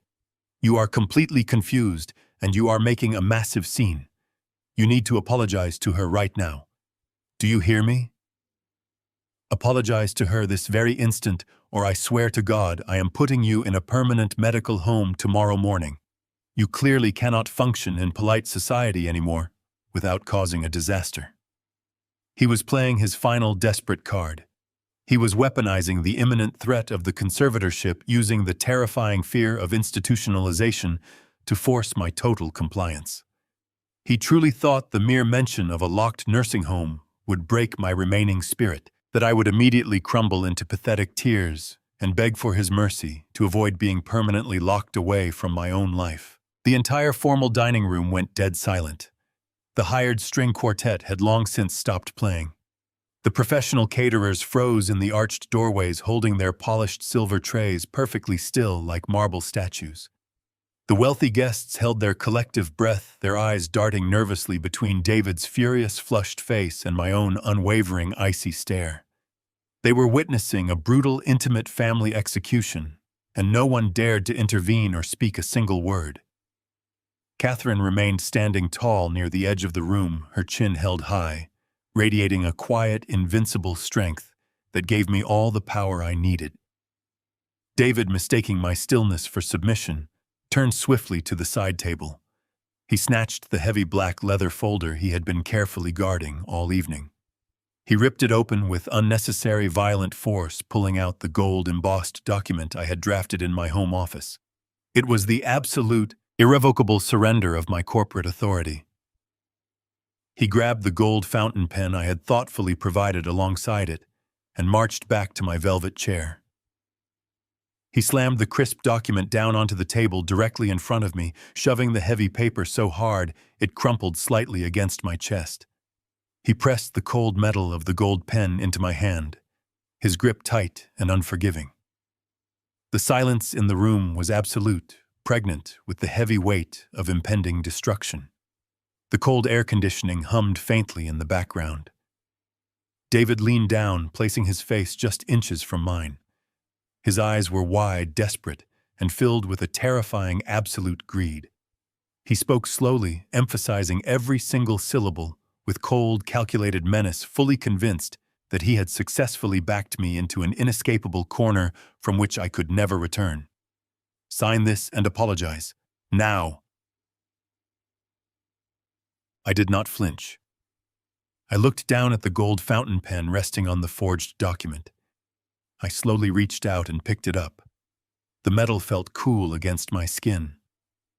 David leaned in closer, his eyes wide with victorious anticipation, fully believing his campaign of psychological terror had broken my spirit. He thought I was finally surrendering. Instead, I gripped the ends of the pen with both hands. I applied a sharp pressure, bending the metal until the thick gold barrel snapped in half with a loud crack. A pool of black ink instantly burst from the ruptured cartridge, spilling across the desk and bleeding into the paper. I opened my hands and let the jagged pieces clatter onto the ruined document. I looked dead into my son's terrified eyes. The silence in the dining room was absolute, heavy with the suffocating weight of my sudden defiance. "You are fired," I said. The 3 words cut through the freezing air. David froze completely. The arrogant sneer on his face dissolved, replaced instantly by a mask of sheer confusion. He blinked rapidly, stepping back from the table as if I had physically struck him. He opened his mouth to speak, to launch into another pathetic tirade about my mental state, but I did not give him the opportunity to utter a single syllable. I slowly turned my head, and looked toward the arched doorway leading to the foyer. I gave a deliberate nod. The heavy doors swung open with a thud. Thomas Bradley quietly walked into the dining room, his face an emotionless mask of clinical precision. He was not alone. Flanking him were two broad-shouldered individuals wearing dark suits and carrying the undeniable presence of federal agents. Their badges gleamed faintly under the crystal chandelier. The gasp from the wealthy guests was instantaneous. The manufactured elegance of Beatrice's lavish dinner party evaporated, replaced immediately by the cold reality of a federal raid. David stumbled backward, his knees hitting a chair. All the blood drained from his face, leaving him looking like a hollow ghost. He looked from Thomas to the federal agents and finally back to me, his eyes wide with inescapable horror. He realized in that exact moment that the senile old man he thought he was hunting had actually been hunting him the entire time. I placed my hands flat against the heavy oak table and pushed myself up, standing tall and steady. I ignored the walking cane entirely. I looked around the room, making direct eye contact with the wealthy, superficial acquaintances Beatrice had invited to witness her grand delusion. "My son," I began, my voice projecting clearly across the room, "has spent the last several months convincing everyone here that my mental faculties are rapidly declining. He has painted a deeply convenient portrait of an aging patriarch losing his grip on reality. But the truth is far more sinister. David is not a concerned son. He is a desperate, cornered criminal." David raised a trembling hand, his voice a weak, pathetic squeak. "Dad, please, you do not know what you are saying." "I know exactly what I am saying," I commanded, silencing him instantly. "I know now about the Hollow Shell Company, registered in Delaware. I know about the fraudulent $30,000 monthly consulting fees being routed to the Grand Cayman Royal Bank. I know about your desperate wire transfers to Sun Crown Casino Group, Horizon Island Betting, and the private debt consolidation firm in Macau." Beatrice let out a sharp gasp. Her hand flew to her throat, clutching the heavy emerald necklace as if it were strangling her. The color vanished from her cheeks. The wealthy guests around her began to shift uncomfortably, pulling away from her chair. "Beatrice does not own this magnificent new lifestyle," I continued, turning my freezing gaze directly onto the trembling woman. "She owes a dangerous international syndicate of loan sharks over $2 million. She is drowning in compounding interest and gambling debts. And to keep those violent creditors away, my son decided to cross the ultimate unforgivable line." I looked back at David. He was shaking visibly in terror, his chest heaving with shallow, panicked breaths. He did not just skim cash from the corporate operating accounts, I announced, ensuring every guest heard the absolute depth of his depravity. David secretly bypassed the security protocols and systematically drained over $4 million directly from the Caldwell Logistics Employee Pension Fund. He stole the retirement savings of hardworking men and women to finance his mother-in-law's pathetic gambling addiction. A wave of shocked, disgusted murmurs rippled through the vast room. Monica buried her face in her hands, sobbing uncontrollably. The carefully curated illusion of their perfect, superior life was being violently torn apart in front of the exact people they sought to impress. "But David is also a profound coward," I stated, my voice echoing with righteous fury. "He knew stealing federal pension funds would inevitably attract the authorities, so he needed a guarantee that he would walk away completely clean. He used my digital signature to forge legally binding documents, naming me as the personal guarantor of Beatrice's massive syndicate debts. He forged executive orders authorizing the creation of the phantom subsidiaries. He intentionally built an entire criminal enterprise designed to frame his own father for a massive federal crime." The federal agents stepped further into the room, their presence casting a very heavy, suffocating shadow over David and Beatrice. And when he realized the annual external audit was only 3 weeks away, I concluded he decided to spring his final trap. He and Monica drafted an emergency medical conservatorship petition. They planned to file it in a closed session next week, claiming I was suffering from severe dementia. They were going to lock me away in an isolated psychiatric facility in Nevada, silencing me permanently so they could assume total control of the company and cover their tracks. David fell to his knees. He collapsed onto the Persian rug, weeping loudly, burying his face in his hands. The arrogant executive was gone, replaced by a broken, terrified child, facing the devastating consequences of his own monumental greed. Beatrice, however, was not willing to surrender. Her eyes darted wildly around the room, searching for an escape. She pushed her heavy chair backward and bolted toward the arched doorway leading to the grand foyer. She moved with frantic, desperate speed, her silk dress rustling loudly against the polished floor. But she did not make it far. The two federal agents moved with swift, tactical precision, stepping directly into her path and blocking the doorway completely. Beatrice slammed into them, letting out a sharp, frustrated cry before stumbling backward, realizing there was absolutely nowhere left to run. The trap was completely sealed. I reached inside the inner breast pocket of my tailored suit jacket. I slowly withdrew a thick, folded legal document, distinct from the ink-stained forgery currently ruined on the dining table. I held the crisp white paper up, letting the ambient light catch the official notary seals stamped across the bottom edge. "Oh, and one more thing about this house," I said. I unfolded the crisp white document, letting the silence stretch until it became almost unbearable. David watched the paper with terrified eyes, his chest heaving as he struggled to process the rapid destruction of his entire world.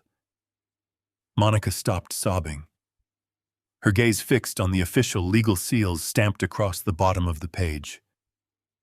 Even Beatrice had gone completely still, her desperate attempt to flee completely thwarted by the two federal agents firmly blocking the arched doorway. When Catherine and I provided the $1.2 million for the down payment on this magnificent estate, I began, my voice perfectly level and devoid of paternal warmth. "You both operated under the convenient assumption that it was a simple, unconditional gift from a loving father to his successful son. You treated it as an inheritance delivered early.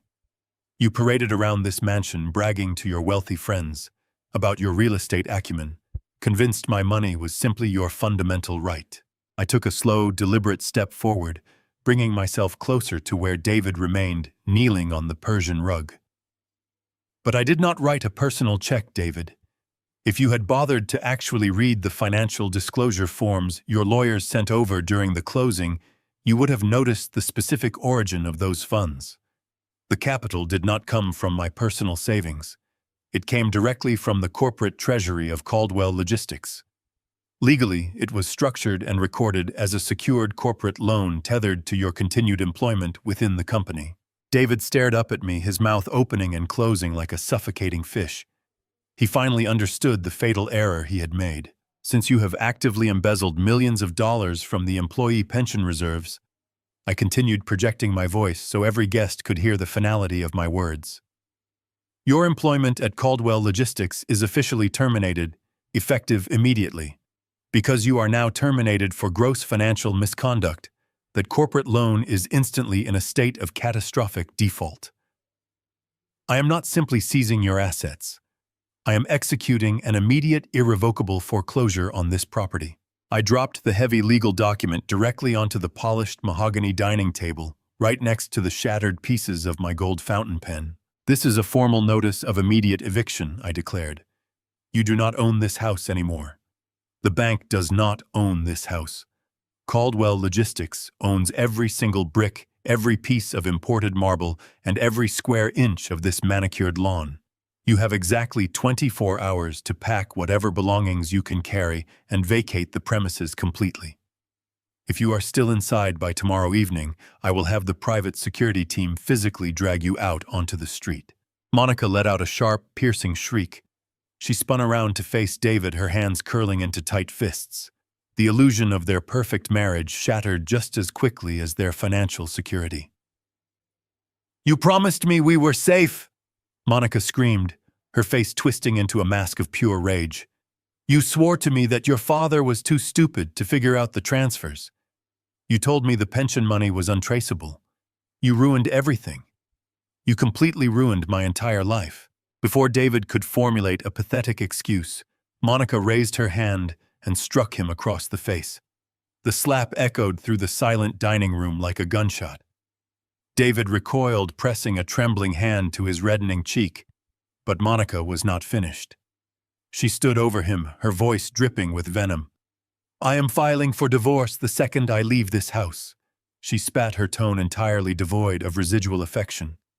"I am not going to federal prison because you were incompetent. You are completely on your own, David. Do not ever speak to me again." She turned on her heel and marched toward the front door, pushing violently past the stunned guests, who quickly scrambled out of her way.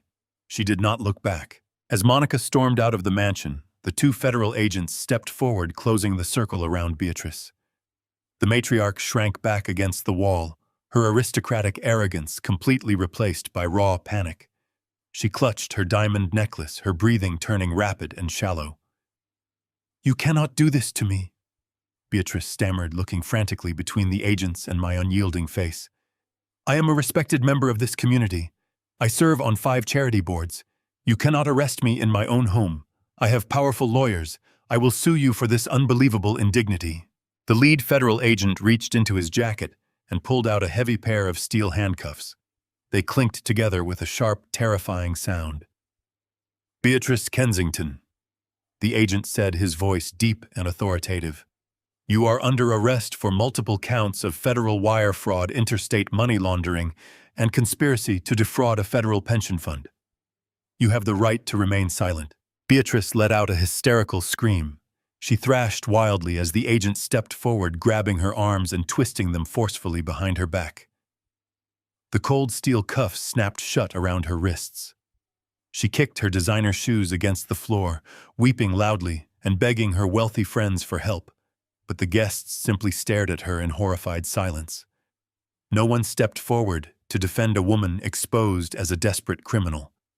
The agents practically dragged her out of the dining room, her shrill cries echoing down the long hallway until the front door slammed shut, severing her completely from the life she had stolen. David remained kneeling on the floor, surrounded by the wreckage of his entire existence. He had lost his wife, his home, his career, and his freedom in a matter of minutes. He looked up at me, tears streaming down his face, his eyes red and swollen with absolute despair. He crawled forward on his hands and knees, reaching out to grasp the hem of my trousers. "Dad, please," David begged, his voice cracking into a pathetic, desperate sob. "Please stop this. I am your son. You cannot just leave me here with nothing. You cannot let them send me to a federal prison. I will do anything you want. I will confess to everything. Just please forgive me. Please do not walk away from me." I looked down at the weeping, pathetic creature groveling at my feet. I felt absolutely nothing. The son I had loved and protected for 40 years was already dead, replaced long ago by this greedy, soulless parasite. I slowly reached down and pulled my trousers free from his trembling grasp. I did not offer him a single word of comfort. I simply turned away from him forever. I walked over to Catherine. She was standing near the arched doorway, radiating a quiet, invincible strength. I gently placed my hand on her arm, offering her a soft, reassuring smile. We walked together toward the exit, our footsteps echoing loudly through the silent, cavernous mansion. I did not look back at David. I simply stepped over the shattered glass of Beatrice's ruined wine, leaving the wreckage of their lives entirely behind us as we walked into the cool, peaceful, dark night air. The drive back to our hotel that night was enveloped in a profound and heavy silence. Catherine held my right hand, tightly resting on the center console of the car. Neither of us spoke a single word. We did not need to. The colossal weight that had been pressing down on our chests for the past week had finally been lifted. We had walked into a den of vipers and dismantled their entire treacherous ecosystem with absolute precision. But as we rode through the quiet, dark streets of the city, I knew the battle was not entirely over. The surgical extraction of the cancer was complete, but the grueling process of cleaning up the infected wounds was just about to begin. I had to secure the future of the innocent people caught in the crossfire of my son's monumental greed. By Monday morning, the fallout was absolute and spectacular. The federal raid on the Kensington estate was simply too massive to keep quiet. Local newspapers, financial blogs, and morning news broadcasts seized upon the story with relentless hunger. The headlines were brutal and unforgiving. They detailed the spectacular collapse of a prominent local executive, exposing the web of forged documents, illicit offshore wire transfers, and the despicable theft of employee retirement funds. David's carefully curated reputation was instantly and permanently obliterated.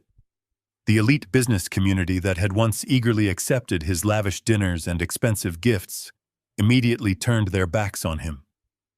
His name became toxic overnight. Corporate partners canceled pending contracts, former friends stopped answering his frantic phone calls, and his prestigious country club quietly revoked his membership by the end of the day. The justice system moved with a swift, merciless efficiency that offered no comfort to the wicked. Beatrice faced her initial arraignment hearing on Tuesday afternoon. She stood before a federal judge wearing a drab-issued uniform, a stark contrast to the heavy silks and imported emeralds she had flaunted just days earlier. Her high-priced defense attorneys argued passionately for her release, citing her age and her supposed standing in the philanthropic community. But the federal prosecutors presented a mountain of irrefutable evidence provided by Thomas Bradley. They detailed her deep, ongoing connections to violent international syndicates and highlighted the extreme flight risk she posed. The judge did not hesitate for a single second. Beatrice was denied bail entirely. She was remanded to federal custody, forced to sit in a cold, concrete cell to await a trial that would inevitably strip away the remaining years of her life. Monica, true to her cold and calculating nature, did not waste a single moment mourning the catastrophic implosion of her family. The second she walked out of the mansion on that fateful Friday night, she initiated her exit strategy. By Wednesday morning, her aggressive legal team filed emergency divorce papers against David. She ruthlessly petitioned for sole ownership of any remaining untainted assets, desperately attempting to secure whatever meager financial scraps had not yet been frozen by federal investigators. She publicly disavowed any knowledge of her husband's criminal enterprise or her mother's staggering gambling debts. She abandoned David completely, leaving him entirely alone to face the devastating consequences of the crimes he had committed in the name of securing her luxurious lifestyle. They had built their marriage on a foundation of mutual greed, and when the money evaporated, their loyalty vanished instantly into the thin air. While my former family tore themselves apart in the public eye, I directed my entire focus toward the innocent victims of this disaster. I returned to the primary headquarters of Caldwell Logistics on Thursday morning. The atmosphere in the building was thick with palpable fear and uncertainty. The employees had seen the news reports. They knew their pension funds had been raided. They looked at me with wide, terrified eyes, wondering if their decades of hard work had simply vanished into the pockets of offshore criminals. I called an emergency meeting in the main warehouse, gathering every single worker, manager, and administrative assistant on the payroll. I stood before them on a wooden shipping pallet, looking out at the sea of anxious faces. I did not offer them corporate platitudes or hollow promises. I spoke to them with absolute, transparent honesty. I confirmed the horrifying truth that my son had systematically embezzled over $4 million from their dedicated retirement reserves. A collective gasp rippled through the crowd, followed by a heavy, despairing silence. Then I told them the rest of the story. I explained that I had personally liquidated my massive private stock portfolios and transferred the company's primary mortgage lien directly into my secure personal trust. I looked directly at the men and women who had dedicated their lives to building my company. I told them that their futures were not tied to the failures of my son. I announced that I was using my own personal secured wealth to completely and instantly refund every single dollar that had been drained from the pension accounts. The money was already wired, the accounts were fully restored, and their retirements were absolutely safe. Furthermore, I pledged a personal guarantee to match their upcoming quarterly contributions as a gesture of profound apology for the stress my family had brought to their doorsteps. The reaction was overwhelming. The heavy silence broke, replaced by a wave of profound, tearful relief. Men and women who had worked the loading docks for 20 years approached me with tears streaming down their weathered faces, shaking my hand and expressing an emotional gratitude that humbled me to my core. I had walked into that warehouse as a man broken by the ultimate betrayal of his own flesh and blood. But I walked out surrounded by the unbreakable, undying loyalty of my true family. The people who actually understood the meaning of hard work, dedication, and mutual respect. Catherine and I spent the next few weeks quietly dismantling the remnants of our old life. We had no desire to return to the sprawling, empty estate that David had tainted with his greed. We sold the large house and purchased a small, modest, single-story home on the quiet outskirts of the city. It had a wraparound porch, a small garden for Catherine, and a sense of absolute peace that we had not felt in years. We settled into a quiet, comforting routine, slowly healing the deep emotional wounds inflicted by the people we had once trusted most. It was a Tuesday night in late November when the fragile peace was suddenly shattered. A violent, unseasonal thunderstorm had rolled into the valley just after dinner. The wind howled fiercely through the bare branches of the oak trees surrounding our modest property, and heavy sheets of freezing rain battered against the window panes with aggressive force. Catherine and I had gone to bed early, exhausted by the damp chill in the air. We were wrapped warmly in heavy blankets, the rhythmic drumming of the storm lulling us into a deep sleep. Then, exactly at the stroke of midnight, the loud, jarring chime of the front doorbell echoed sharply through the silent house. I sat up instantly, my heart hammering against my ribs. The digital clock glowed green, displaying exactly midnight. Beside me, Catherine stirred her hand, reaching out to grasp my arm. The violent storm outside was raging with terrifying intensity. The relentless wind lashed freezing rain against the siding of our modest home, but the frantic, continuous ringing of the front doorbell pierced sharply through the cacophony of the weather. No one arrives at a secluded house in a torrential downpour at midnight bearing good news. I threw off the wool blankets and swung my legs over the edge of the mattress. I slid my bare feet into my slippers and wrapped a flannel robe tightly around my shoulders, tying the belt with precision. Catherine sat up against the headboard, her eyes wide with sudden fear. I raised a calm hand, silently signaling for her to remain within the bedroom. I walked slowly down the dark hallway, the wooden floorboards cold beneath my feet. The doorbell rang again, longer this time, accompanied by the desperate, muffled sound of a fist pounding frantically against the solid oak door.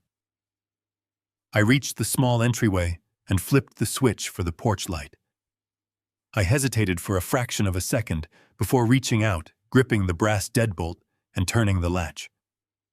I pulled the heavy door open, bracing myself against the sudden rush of freezing wind. Standing on my concrete porch, illuminated by the flickering yellow glow of the overhead security light, was my son. David was completely unrecognizable from the arrogant, impeccably groomed corporate executive who had tried to destroy my life just weeks earlier. He was soaked entirely to the bone. His custom-tailored designer suit was completely ruined, plastered to his violently shivering frame like a second skin stained with dark mud and urban filth. He wore no protective overcoat, and the freezing rain dripped continuously from his matted, unkempt hair down into his hollow, bloodshot eyes. He looked as though he had aged 10 harsh years in the span of a single month. His face was grotesquely gaunt, the pale skin stretched tightly over his prominent cheekbones, bruised by the brutal reality of his new existence. He was shivering violently, his teeth chattering so hard they made a rhythmic clicking sound against the deafening roar of the raging storm. He had absolutely nothing left in his possession. He carried no luggage, no bag, not even a cellular phone in his trembling, dirt-stained hands.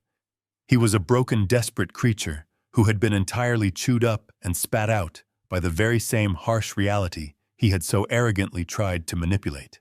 I stood silently in the doorway, physically blocking the entrance, my expression a completely unreadable mask of absolute detachment. I did not step aside to invite him into the comforting warmth of my hallway.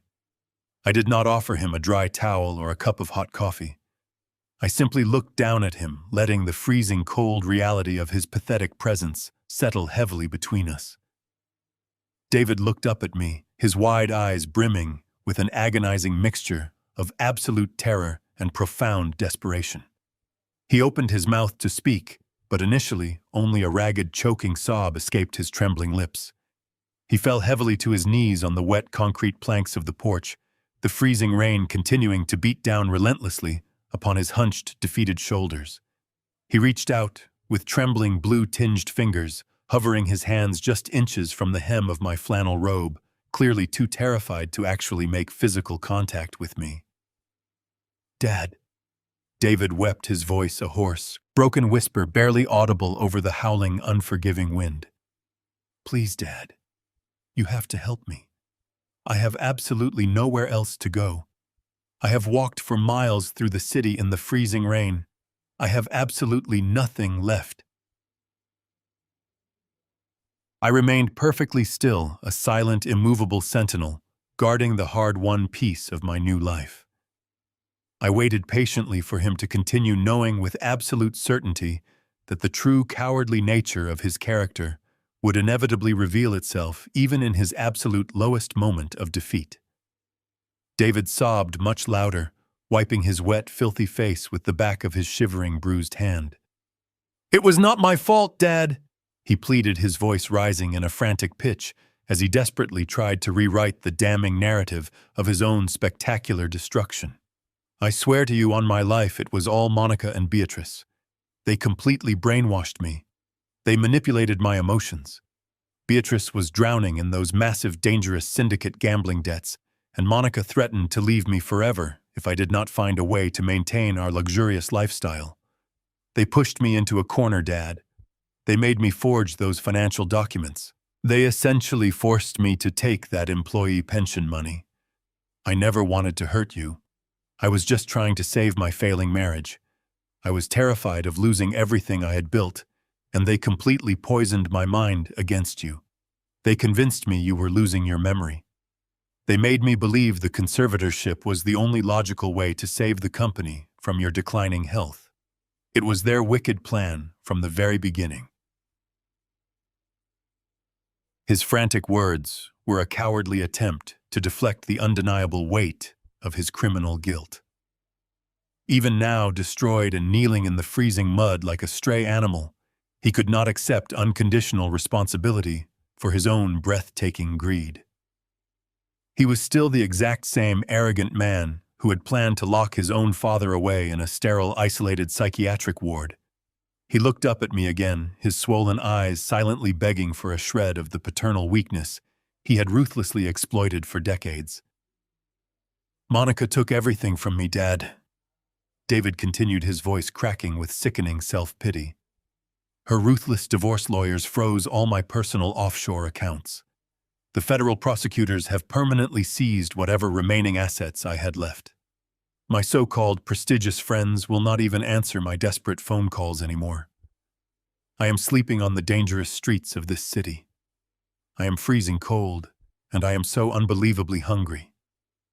Please, Dad. I am your only son. I am your own flesh and blood. You cannot just leave me out here to die in the freezing storm. I am not asking to come inside the warm house. I am not asking for a soft bedroom or a hot home-cooked meal. I just need a dry, safe place to lie down for a few hours. Please, Dad, just let me sleep in the garage. Let me curl up in the corner on the cold concrete floor, just for tonight, so I do not freeze to death in this awful storm. I will leave first thing tomorrow morning, before the sun even comes up. I swear to you that you will never even know I am there. Please, I am begging you on my hands and knees for a second chance." I looked down at my shivering, weeping son. The ultimate agonizing test of my remaining resolve. I stared into the bloodshot eyes of the man kneeling on my wet concrete porch. The freezing rain continued to wash over him in heavy, relentless sheets, flattening his ruined, expensive hair against his skull. The cold wind howled around us, rattling the porch light, but the chill inside my chest was far more profound. This was the boy I had joyfully carried on my shoulders through summer parks. This was the young man I had proudly guided through his first tentative steps in the corporate world, handing him every possible advantage. But the weeping, desperate shell shivering before me now held absolutely no resemblance to a son. He was merely a predator stripped of its dangerous fangs, begging for sanctuary from the very storm he had intentionally, meticulously created. I leaned forward slightly, ensuring my voice would pierce through the deafening roar of the midnight tempest. I did not yell. I spoke with a quiet, devastating, absolute certainty that carried the heavy finality of a judge delivering a permanent, irrevocable sentence. I gave you an empire, I said, my words dropping like heavy stones onto the wet porch.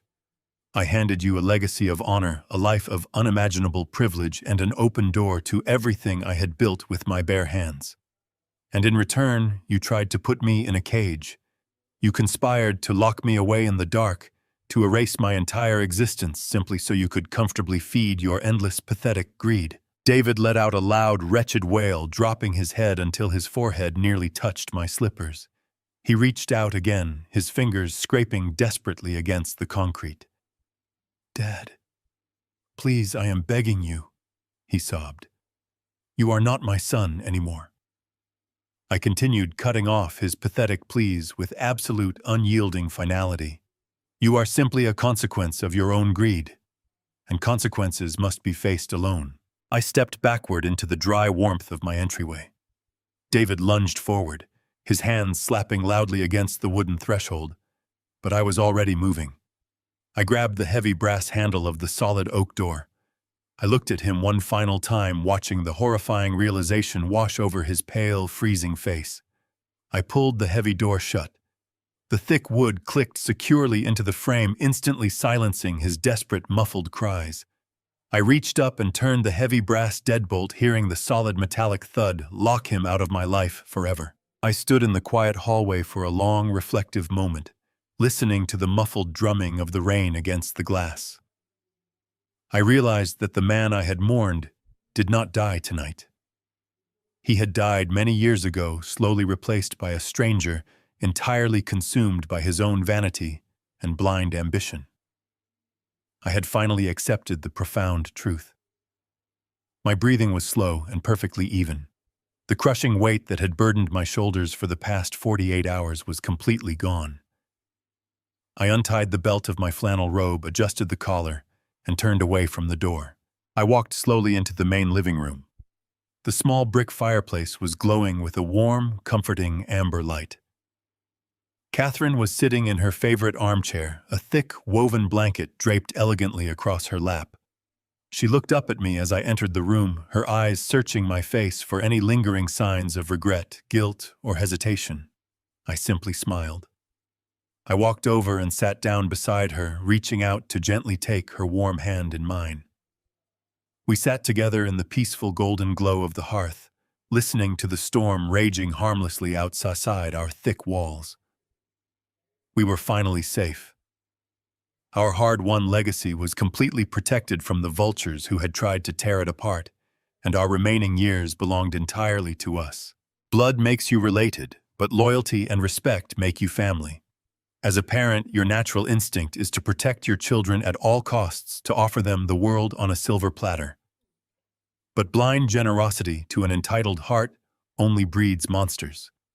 Never let love blind you to disrespect, and never allow anyone, even your own flesh and blood, to treat you as collateral damage in their selfish games.